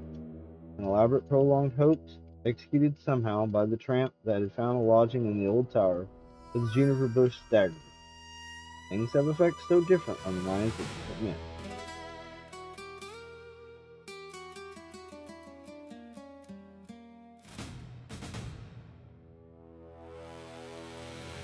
Good evening, and welcome back. I am Felix Obesky for SL Tonight, here on location at Edenwood Camp. I hope I got that right. Edelwood Camp. Here at Crixus's supernatural Dark Carnival. Again, this is what happens when you don't have a script. The last story was apparently the longest story out of our three. So hopefully you caught that one. Luckily, these should be capable of being done in any order. I've got two more stories. One is definitely short, so I may end up just combining those stories to this one. That other one ran really long, and I did not expect that to run so long. The story of an hour is really short, or at least appears really short, and the Old Norse story seems probably about half as long as the first story. So, let's just start with the story of an hour by Kate Chopin. First published in 1894.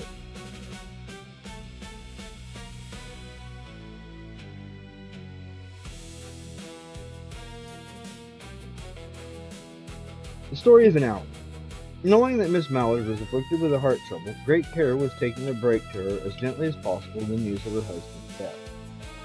It was her sister Josephine who had told her in broken sentences, veiled hints that revealed in half the feeling. Her husband's friend Richard was there too, near her. It was he who had been in the newspaper office when intelligence of the railroad disaster was received, with Brentley Mallard's name leading the list of kills. He had only taken the time to assure himself of its truth by a second telegram, and had hastened to forestall any less careful, less tender friend in bearing the sad message. She did not hear the story as many women have heard the same, with a paralyzing inability to accept it. She wept at once, sudden wild abandonment in her sister's arms. When the story of grief had spent itself, she went away to her room alone. She would have no one follow. There stood, facing the open window, a comfortable, roomy armchair. Into this she sank, pressing down by a physical exhaustion that haunted her body and seemed to reach into her soul. She could see into the open square before her house the tops of trees that were all aquiver with life, with the new spring life. The delicious breath of rain was in the air. In the street below, a peddler was crying his wares. The notes of a distant song which someone was singing reached her faintly, and countless sparrows were twittering in the east. There were patches of blue sky showing here or there through the clouds that had met and piled one above the other in west facing her window. She sat with her head thrown back upon the cushion of the chair, quite motionless, except when a sob came up into her throat and shook her, as a child who has cried himself to sleep continues to sob and scream. She was young, with a fair, calm face, whose lines bespoke repression and even a certain strength. But now there was a dull stare in her eyes, whose gaze was fixed away off yonder on one of those patches of blue sky. It was not a glance of reflection, but rather indicated the suspense of intelligent thought. There was something coming to her, and she was waiting for it, fearfully. What was it? She did not know. It was too subtle and elusive to name. but she felt it creeping out of the sky, reaching toward her through the sound, scent, color that filled the air. Now her bosom rose and fell tumultuously. She was beginning to recognize this thing that was approaching to possess her, and she was striving to beat it back with her will, as powerless as her two white slender hands would have been. When she abandoned herself, a little whispered word escaped her slightly parted lips. She said it over and over under her breath, "Free! Free! Free!" The vacant stare and the look of terror that had followed it went from her eyes. They stayed keen and bright, the pulses beat fast, the coursing blood warmed and relaxed every inch of her body. She did not stop to ask if it were or were not a monstrous joy that held her. Clear and exultant perception enabled her to dismiss the suggestion as trivial. She knew that she would weep again when she saw the kind, tender hands folded in death, the face that had never looked save with love upon her, fixed and gray and dead. But she saw beyond that bitter moment a long procession of years to come that would belong to her absolutely. And she opened and spread her arms out to them and walked. There would be no one to live for her during those coming years, for herself. There would be no powerful will bending hers in that blind persistence with which then men and women believe they have right to impose a private will upon a fellow creature. A kind intention or cruel intention made the act seem no less a crime as she looked upon it that brief moment of illumination. And yet she loved him, sometimes. Often she had not. What did it matter? What could love, the unsolved mystery, count for in face of this possession of self-assertion, which she suddenly recognized as the strongest impulse of her being? Free! Body and soul free! She kept whispering. Josephine kneeling before the closed door with her lips to the keyhole, imploring for admission.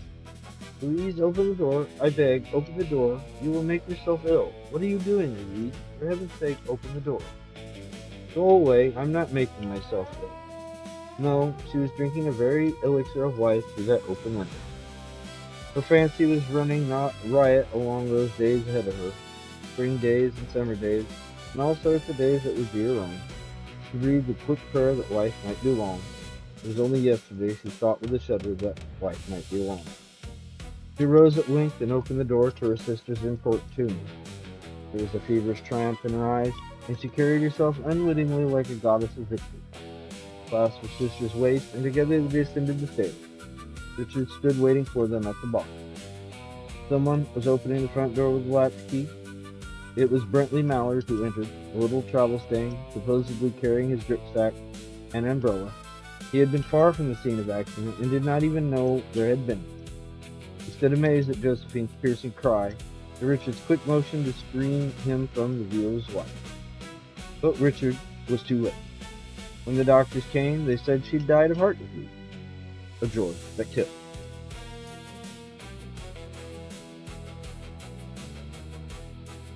And, that was the story of an hour. Surprisingly, did not take an hour.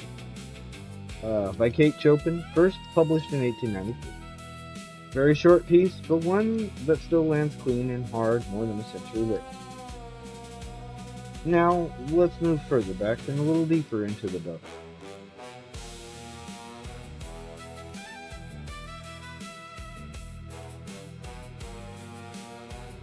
The Old Nurse's Story by Elizabeth Gaskell. You know, my dears, that your mother was an orphan and an only child, and I dare say you have heard that your grandfather was a clergyman up in Westmoreland, where I come from. I was just a girl in the village school when one day your grandmother came in to ask the mistress if there were any scholar there who would do for a nursemaid, and mighty proud I was, I can tell ye, when the mistress called me up and spoke to my being a good girl at my needle, and a steady, honest girl, and one whose parents were very respectable. Though they might be poor, I thought I should like nothing better than to serve the pretty young lady, who was blushing as deep as I was, as she spoke of the coming baby, and what I should have to do with it. However, I see you don't care so much for this part of my story as for what you think to come, so I'll tell you at once. I was engaged and settled at the parsonage before Miss Rosamond, that was the baby who is now your mother, was born. To be sure, I had little enough to do with her when she came, for she was never out of her mother's arms, and slept by her all night long, and proud enough I was sometimes when Mrs. trusted her to me. There was never such a baby before or since, though you all been fine enough in your turn. But for sweet winning ways, you none of you come up to your mother.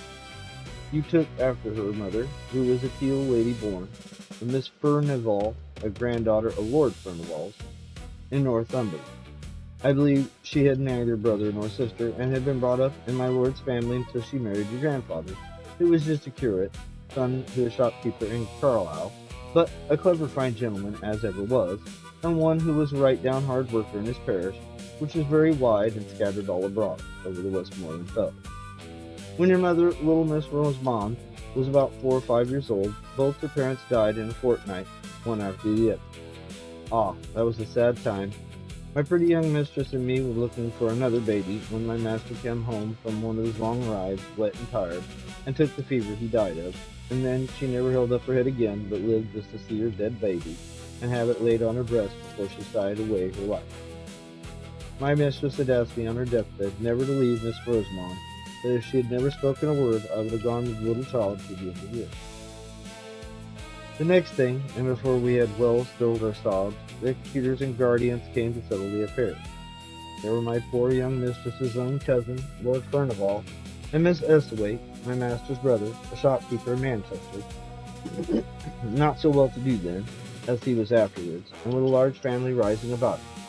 Well, I don't know if it were their settling, or because of a letter my mistress wrote on her deathbed to her cousin, my lord, but somehow it was settled that Miss Rosamond and me were to go to Furnival Manor House, in Northumberland, and my lord spoke as if it had been her mother's wish that she should live with his family, and if he had no objections, so that one or two more or less could make no difference in so grand a house. So, though that was not the way in which I should have wished the coming of my bright and pretty pet to have been looked at, who was like a sunbeam in any family, be it never so grand, I was well pleased that all the folks in Dale should stare and admire when they heard I was going to be young ladies' maids at Lord Furnival's at Furnival Manor. But I made a mistake in thinking we were to go and live where my lord did. It turned out that the family had left Furnival Manor House 50 years or more. I could not hear that my poor young mistress had ever been there, though she'd been brought up in the family, and was sorry for that, for I should have liked Miss Rosamond's youth to have passed where her mother's had been. My lord's gentleman, from whom I asked as many questions as I durst, said that Manor House was at the foot of the Cumberland Fells, and a very grand place, but an old Miss Furnival, a great aunt of my lord's, lived there, with only a few servants, but that it was a very healthy place, and my lord had thought it would suit Miss Rosamond very well for a few years, and that her being there might perhaps assume his old age. I was bidden by my lord to have Miss Rosamond's things ready for a certain day. He was a stern, proud man, as they say all Lord Furnival were, and he never spoke a word more than was necessary. Folk did say he loved my young mistress, but that, because she knew that his father would object, she would never listen to him, and married Esthwaite, but I don't know. He never married at any rate, but he never took much notice of Miss Rosamond, which I thought he might have done if he had cared for her dead mother.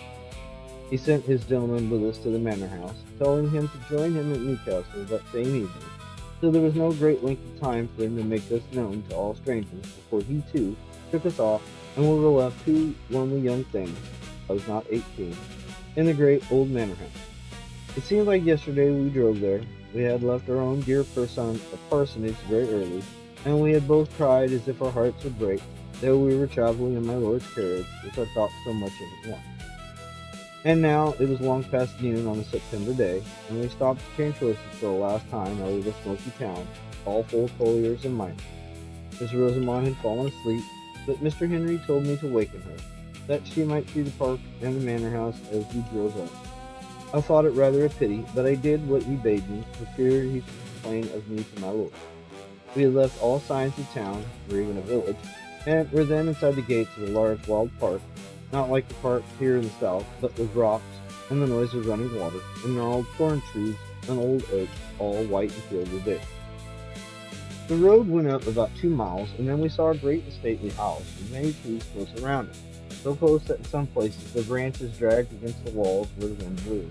Some hung broken down, for no one seemed to take much charge of the place, to pull off the wood, or to keep the moss-covered carriageway in order. Only in front of the house all was clear. The great oval drive was without a weed, and neither tree nor creeper was allowed to grow over the long, many-windowed front, at both sides of which the wing projected, which were each the ends of either side fronts, for the house, although it was so desolate, was even grander than I expected. Behind it rose the fells, which seemed unenclosed and bare enough, and on the left hand of the house, as you stood facing it, was a little old-fashioned flower bed. As I found out afterwards, a door opened out upon it from the west front. It had been scooped out of the thick, dark woods for some old lady fern wall, but the branches of the great tree, the forest trees, had grown and overshadowed it. And there were very few flowers that would live there at the time. When we drove up to the great front entrance and went into the hall, I thought we should be lost. It was so large and vast and grand. There was a chandelier all of bronze hung down from the middle of the ceiling.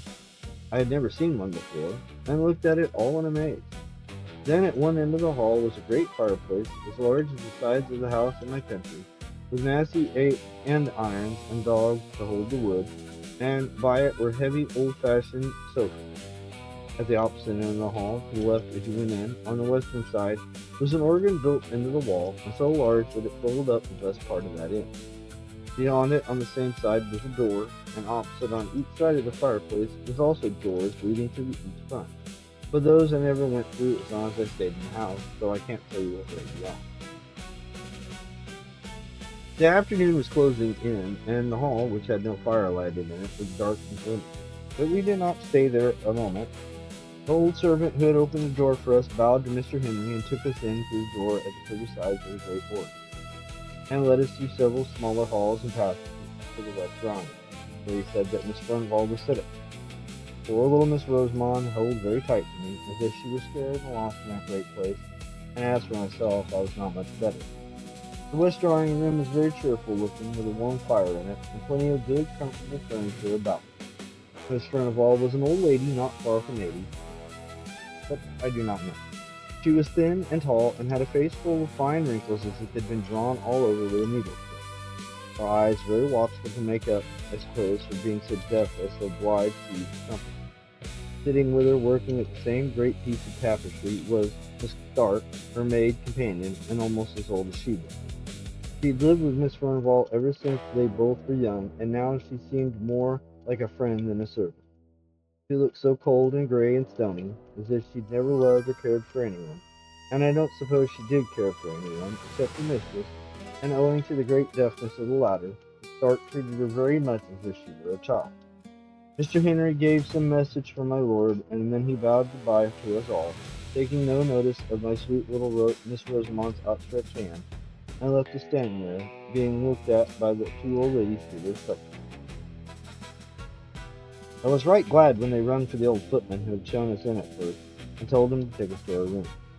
So we went out of that great drawing room and into another sitting room, and out of that, and then up a great flight of stairs, and along a broad gallery, which was something like a library, having books all down one side, and windows and writing tables all down the other, till we came to our room, which I was not sorry to hear was just over the kitchen, for I began to think I should be lost in that wilderness house.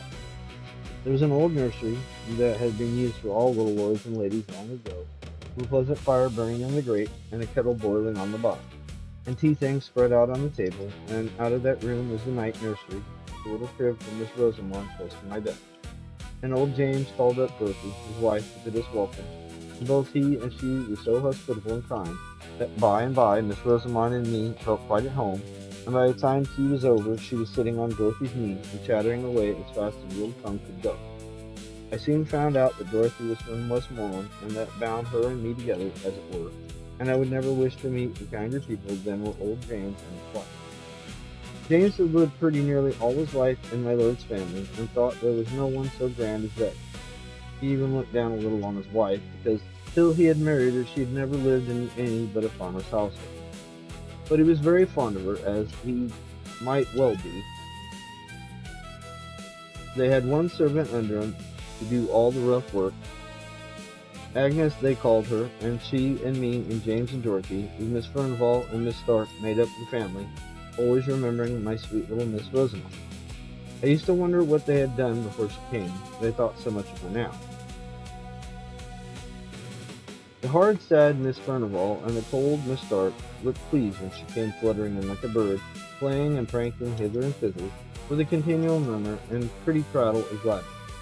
I am sure they were sorry many a time when she flitted away into the kitchen, that they were too proud to ask her to stay with them, and were a little surprised at her taste, though to be sure, as Miss Stark said, it would not be wondered at, remembering what stock her father had come of.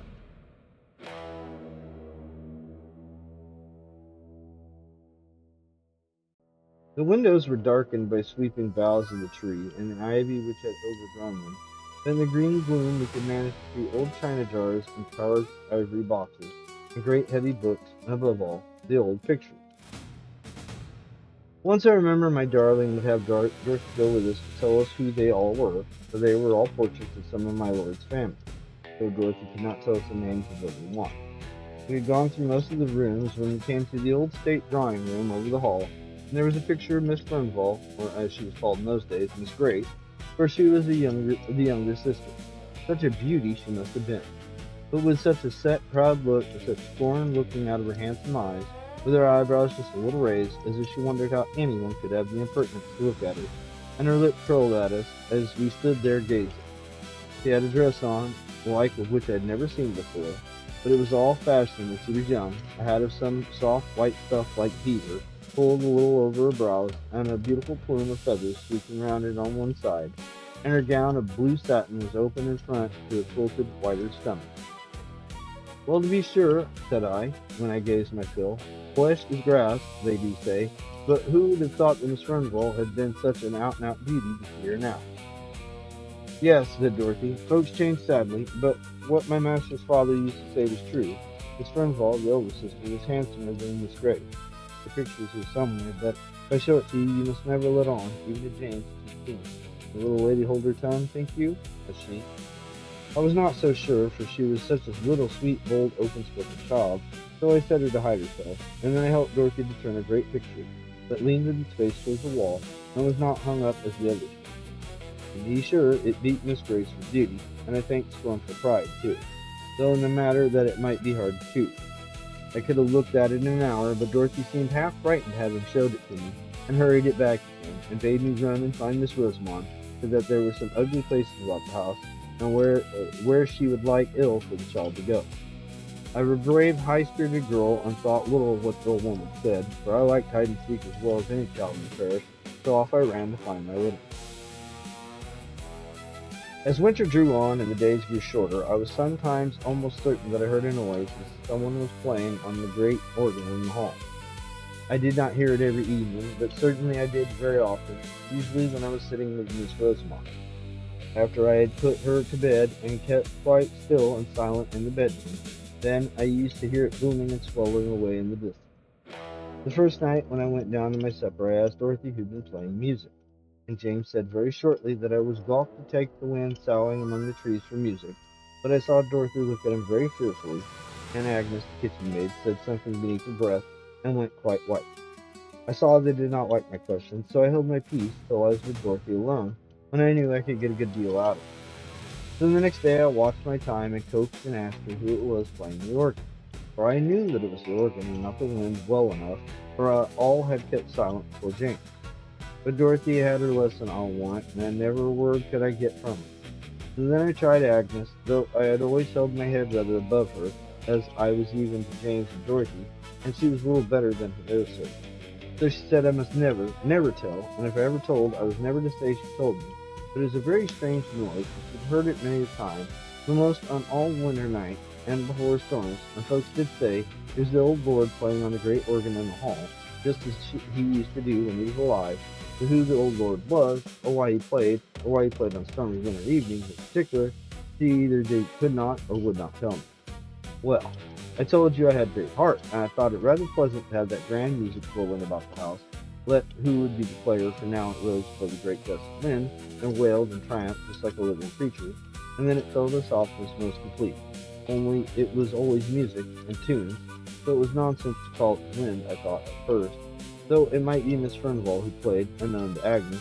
But one day, when I was in the hall by myself, I opened the organ and peeped all about it and around, as I had done to the organ across the lake church once before, and I saw it was all broken and destroyed inside, though it looked so brave and fine. And then, though it was noonday, my flesh began to creep a little, and I shut it up and I ran away pretty quickly in my own bright nursery, and did not like hearing music for some time after that, any more than James and Dorothy did. All this time, Miss Rosamond was making herself more and more the worse. The ladies liked her to dine with them at their early dinner. James stood behind Miss Furnivall's chair, and I behind Miss Rosamond's, all in state, and after dinner she would play about in a corner of the great drawing room, as still as any mouse, while Miss Furnivall slept, and I had my dinner in the kitchen. But she was glad enough to come to me in the nursery afterwards, for as she said, Miss Furnivall was so sad, and Miss Stark so dull, but she and I were merry enough, and by I got not to care for that weird rolling music, which did no one no harm, as we did not know where it came from. That winter was very cold. In the middle of October the frost began, and lasted many, many weeks. I remember one day at dinner, Miss Furnivall lifted up her sad, heavy eyes and said to Miss Stark, "I'm afraid we shall have a terrible winter," in a strange kind of meaning way. But Miss Stark pretended not to hear, and talked very loud of something else. My little lady and I did not care for the frost, nor not we. As long as it was dry, we climbed up the steep brows behind the house and went up the fells, which were bleak and bare enough, and there we ran faces in the fresh sharp air, and once we came down by a new path that took us past the two old gnarled holly trees, which grew about halfway down by the east side of the house. But the days grew shorter and shorter, and the old board, if it was he, played away more and more stormily and sadly on the great organ. One Sunday afternoon, it must have been towards the end of November, I asked Dorothy to take charge of little Missy when she came out of the drawing room, after Miss Furnivall had had her nap, for it was too cold to take her with me to church, and yet I wanted to go.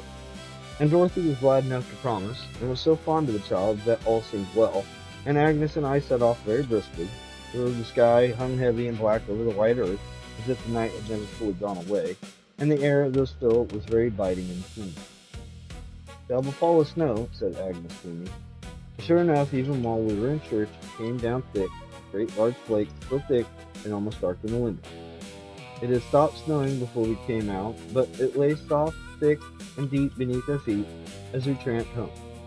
Before we got to the hall, the moon rose, and I think it was lighter then, what with the moon and what with the white, dazzling snow, than it had been when we went to church.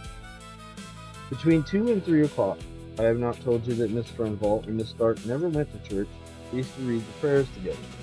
In their quite gloomy way, they seemed to feel the Sunday very long without their tapestry work to be busy at. So when I went to Dorothy in the kitchen to fetch Miss Rosamond and take her upstairs with me, I did not much wonder when the old woman told me that the ladies had kept the child with them, and that she'd never come to the kitchen as I had bidden her, and she was tired of behaving pretty in the drawing room. So I took off my things and went to find her and bring her to the supper in the nursery. But when I went into the best drawing room, there sate the two old ladies, very still and quiet, dropping out a word now and then, but looking as nothing so bright and merry as Miss Rosamond had ever been near them. Still, I thought she might be hiding from them, it was one of her pretty ways, and that she had persuaded them to look as they knew nothing about her. So I went softly peeping under the sofa, and behind that chair, making believe I was sadly frightened at not finding her. "What's the matter, Esther?" said Miss Stark sharply. "I don't know if Miss Furnivall has seen me, for, as I told you, she is very deaf." She sat quite still, idly staring into the fire with her hopeless face. "I'm only looking for my little Rosy Posy," replied I, still thinking that the child was there and near me, though I could not see her. "Rosamond is not here," said Miss Stark. "She went away more than an hour to go to find Dorothy." She too turned and went on looking into the fire. My heart sank at this, and I began to wish I'd never left my darling. I went back to Dorothy and told her.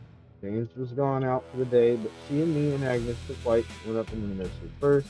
Then we roamed her over the great large house, calling and entreating Miss Rosamond to come out of her hiding place and not frighten us to death in that way. But there was no answer, no sound. "Oh," said I at last, "and she had gotten into the east wing and hidden there?" But Dorothy said it was not possible, for that she herself had never been in there, as the doors were always locked, and my lord steward had the key, she believed. At any rate, neither she nor James had ever seen them, so I said I would go back and see if, after all, she was not hidden in the drawing room, unknown to the old ladies, and if I found her there, I said I would whip her well for the fright she'd given me. But I never meant to do it. Well, I went back to the west drawing room and told Miss Stark we could not find her anywhere, and asked for leave to look all about the furniture there, for I thought now that she might have fallen asleep in some warm, hidden corner. But no, we looked. Miss Furnivall got up and looked, trembling all over, and she was nowhere there. Then we set off again. Everyone in the house looked in all the places we had searched before, and we could not find her. Miss Furnivall shivered and shook so much that Miss Stark took her back into the warm drawing room, but not before they had made me promise to bring her to them when she was found. Well a day! I began to think she never would be found, when I bethought me to look out into the great front court, all covered with snow. I was upstairs when I looked out, but it was such a dear moonlight I could see quite plain 2 little footprints, which might be traced from the hall door and round the corner of the east wing. I don't know how I got them down, but I tugged open the great stiff hall door, and throwing the skirt of my gown over my head for a cloak, I ran out. I turned the east corner, and there a black shadow fell in the snow, but when I came into the moonlight, there was a little foot mark going up into the hill.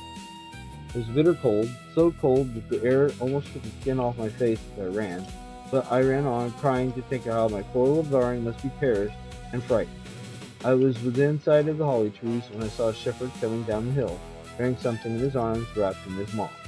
He shouted to me and asked if I had lost in the barn, and when I could not speak for crying, he bore towards me, and I saw my wee barn lying still and white and stiff in his arms, as if she'd been dead. He told me he had been up the fellows together in his sheep, for the deep cold night came on, and that under the holly trees, black marks on the hillside where no other bush was for miles around, he had found my little lady, my lamb, my queen, my darling, stiff and cold in the deep sleep which was frost forgotten. Oh, the joy and the tears of having her in my arms once again, for I would not let him carry her, but took her, Maud and all, in my own arms, and held her near my own warm neck and heart, and felt the life stealing slowly back into her little gentle limbs. For she was still insensible when we reached the hall, and I had no breath to speak. We went in by the kitchen door.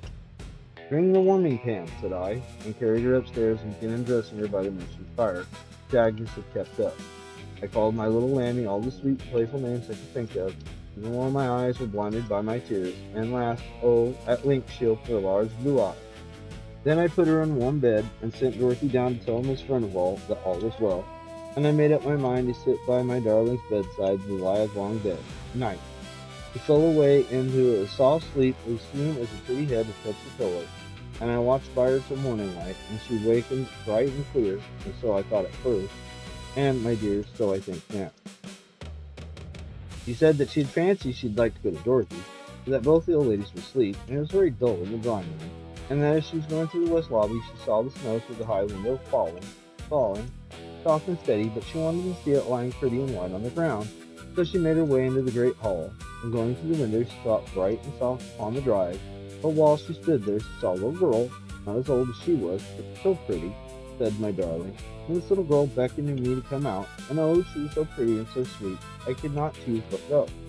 And then the little girl had taken her by the hand, and side by side the two had gone around the east corner. "Now you are not a little girl telling stories," said I. "What would your good mamma that is in heaven, never told a story in her life, say to her little Rosamond if she heard her, and dare say she does, telling stories?" "Indeed, Hester," sobbed out my child, "I'm telling you true. Indeed I am." "Don't tell me," said I, very stern. "I tracked you by your footmarks to the snow. There were only yours to be seen, and if you had had a little girl going hand in hand up the hill, don't you think the footprints would have gone along with yours?"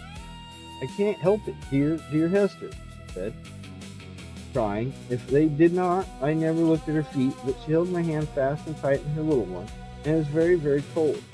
She took me up the fill path, up to the holly trees, and there I saw a lady weeping and crying, but when she saw me, she hushed her weeping, and smiled very proud and grand, and took me on her knee, and began to lull me to sleep. And that's all, Hester. But that is true, and my dear mamma knows it," she said, crying. So I thought the child was in a fever, and pretended to believe it, as she went over the story, over and over again, and always the same. At last Dorothy knocked at the door with Miss Rosamond's breakfast, and told me the old ladies were down in the eating parlor, and that they wanted to speak to me. They had both been in the night nursery the evening before, but it was after Miss Rosamond was asleep, so they had only looked at her, not asked me any questions. "I shall catch it," thought I to myself, as I went to an art gallery. And yet, I thought, taking courage, it was in their charge I left her, and it is they that's to blame for letting her steal away unknown and unwatched. So I went in boldly and told my story. told it all to Miss Furnival, shouting it close to her ear. But when I came to the mention of the other little girl out in the snow, coaxing and tempting her out, and her up to the grand and beautiful lady by the holly tree, she threw her arms up, folded with her arms, and cried aloud, "Oh, heaven, forgive! Heaven, have mercy!" The Stark took hold of her, roughly enough, I thought, but she was past Miss Stark's management and spoke to me in kind of a wild warning and authority. "Hester, keep her from that child. It will lure her to her death. That evil child. Tell her is a wicked, naughty child."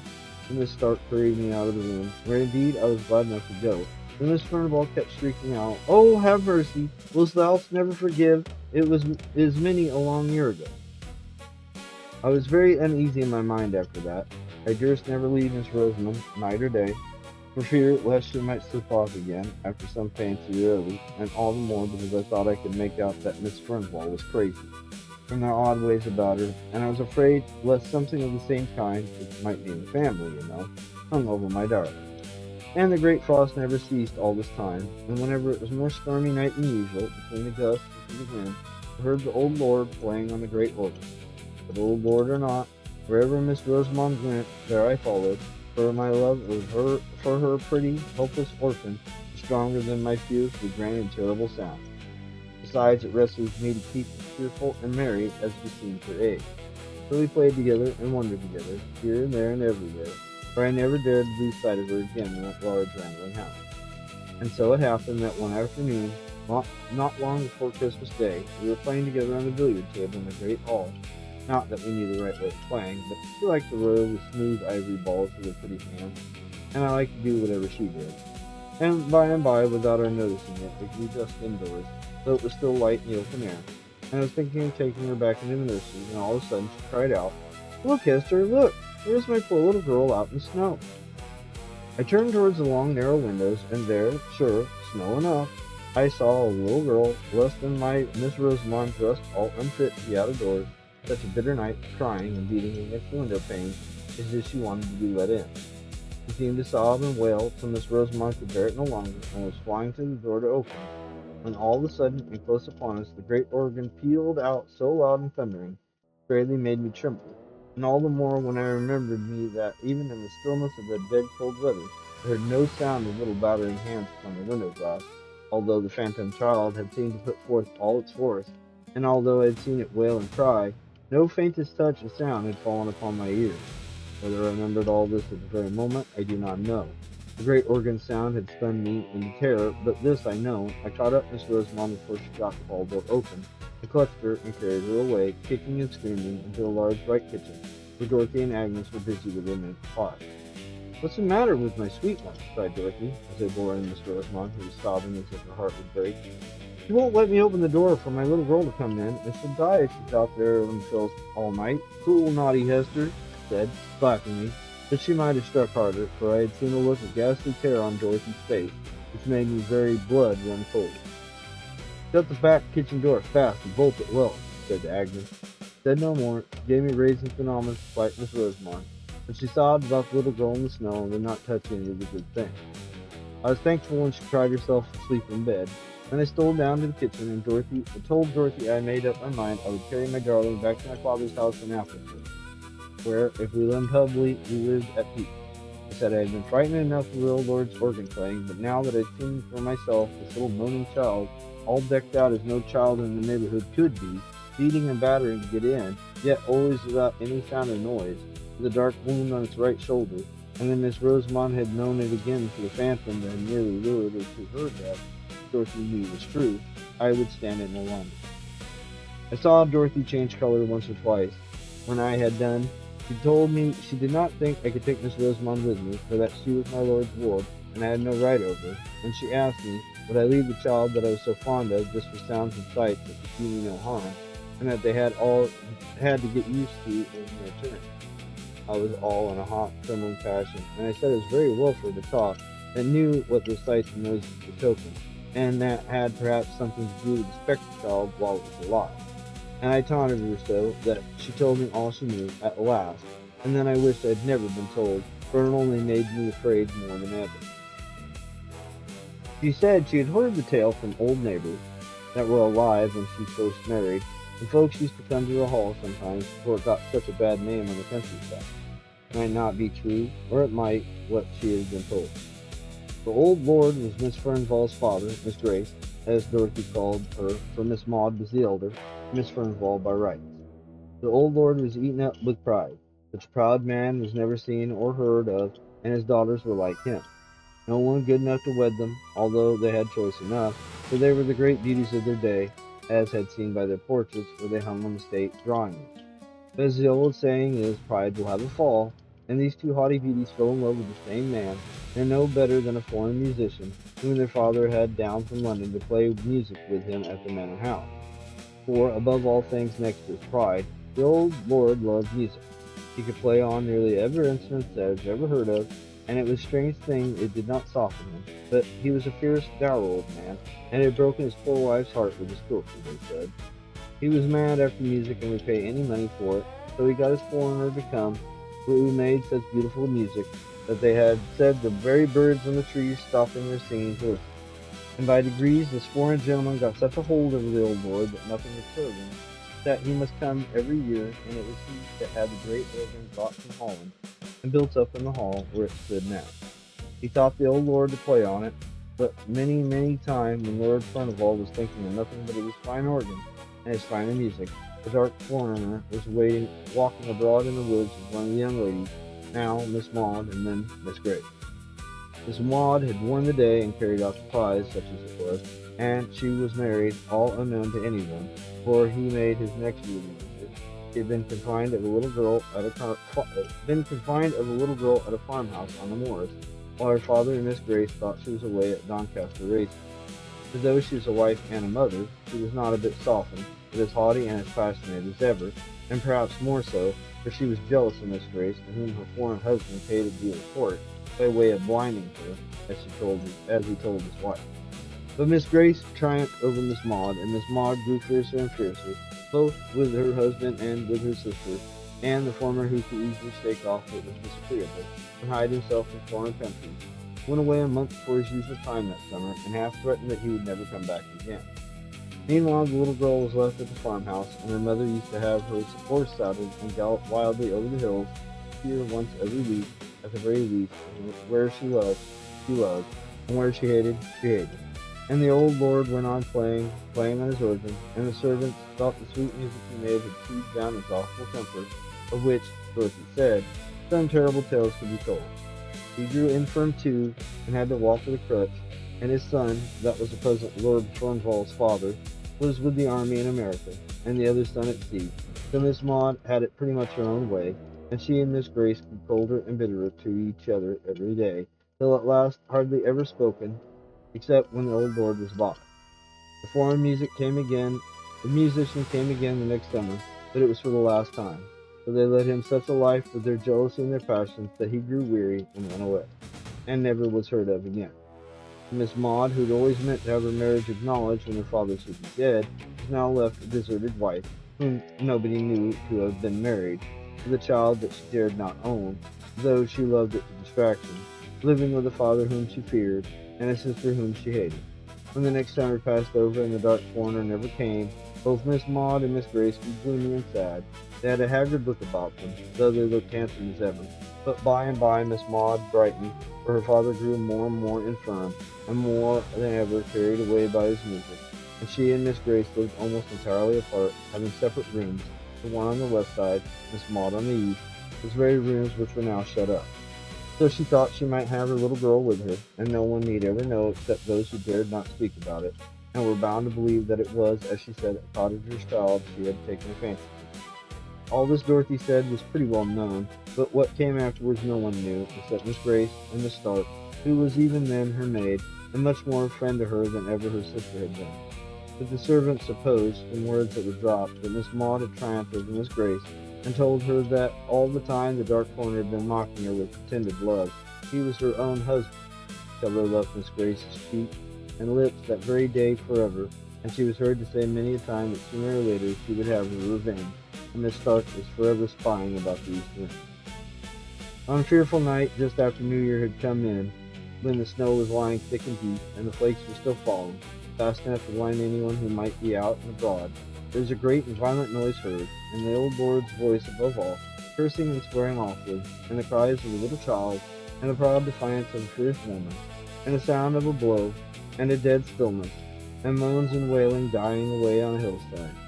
Then the old lord summoned all his servants and told them the terrible oaths and words more terrible, that his daughter had disgraced herself, and that he had turned her out of doors, her and her child, and that if ever they gave her help or food or shelter, he prayed they might never enter heaven.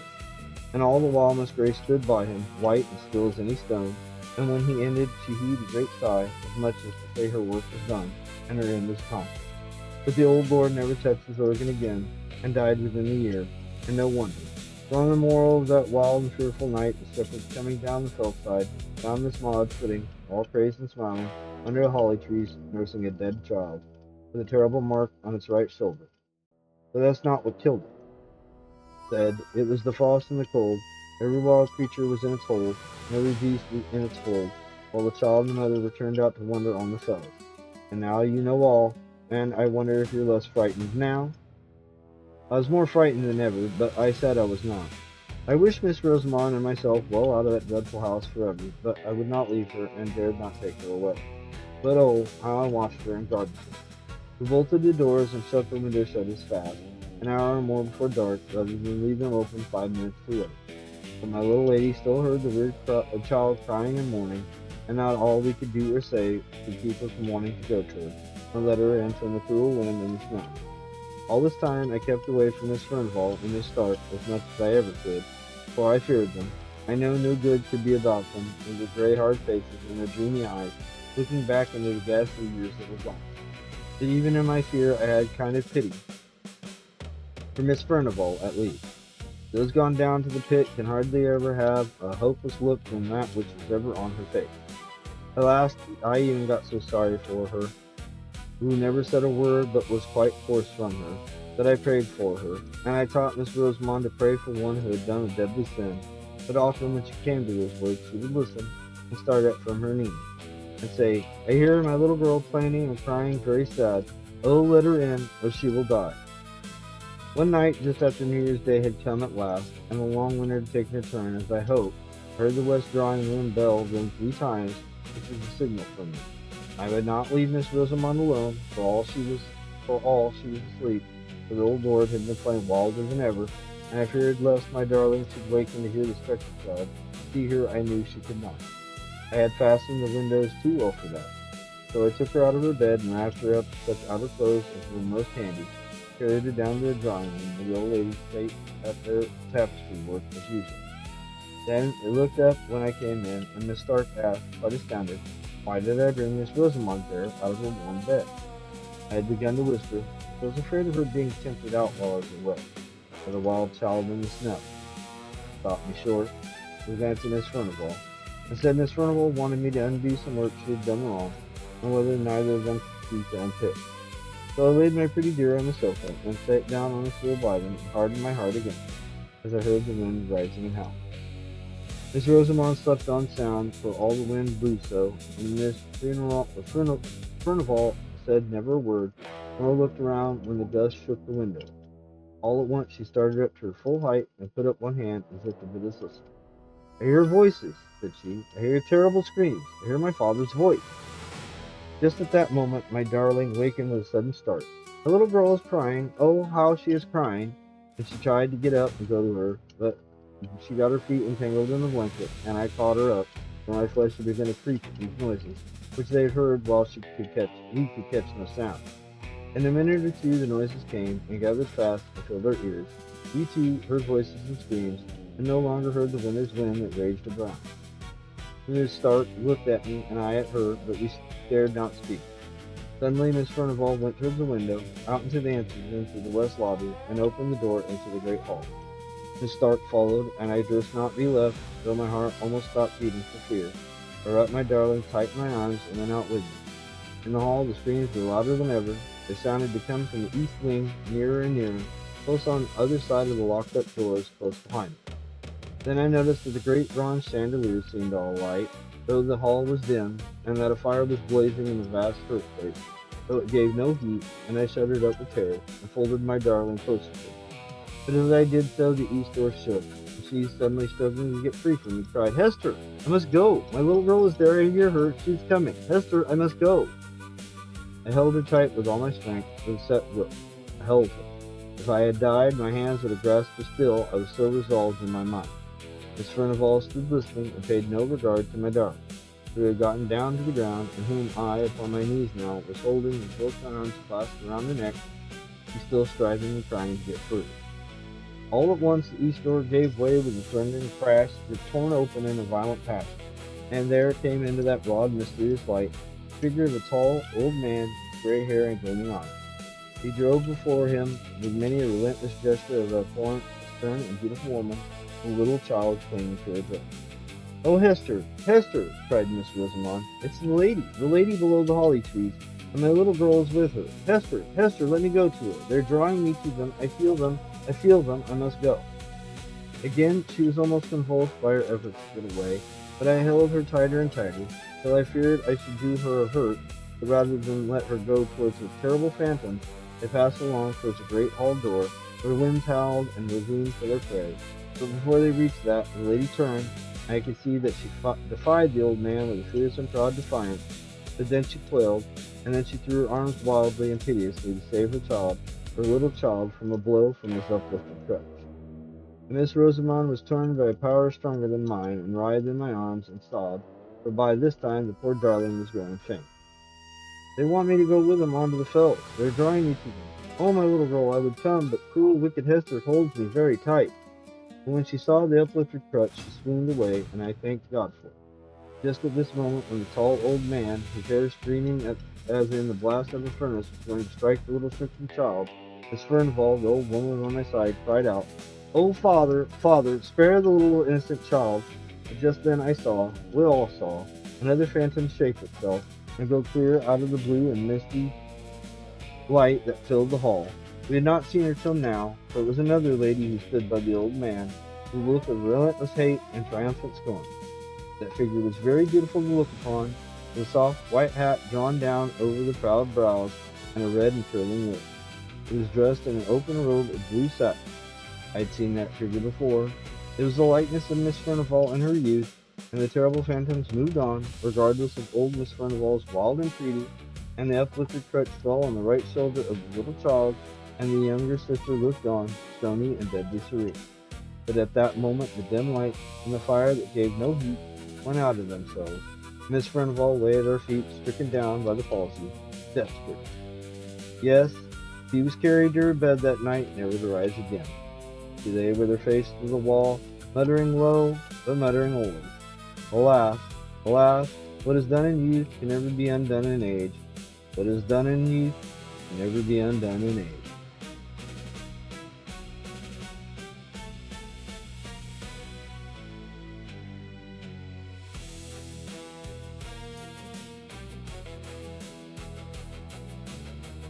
And that was The Old Nurse's Story by Elizabeth Gaskell from 1852. Prior to that, we had Story of an Hour by Kate Chopin, published in 1894. And then, started this all off, we had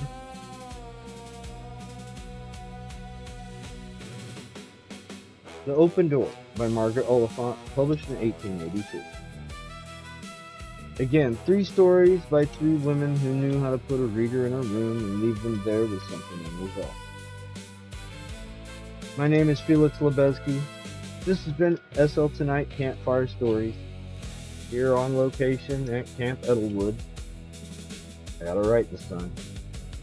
Crixus's Dark Carnival. Go to the website at www.sltonight.com. You can find the link to teleport to here or any of his many locations across this region. And he also does scheduled story nights, radio shows, and whatnot. So if you enjoy that sort of thing, by all means, check him out. I think he'd be more than happy to get the patronage. But either way, this has been SL Tonight Campfire Stories. I have been Felix Lebowski for SL Tonight. Thanks for sitting with us. If you like this, like, comment, subscribe. Until then, keep fire low and the story's honest. Good night.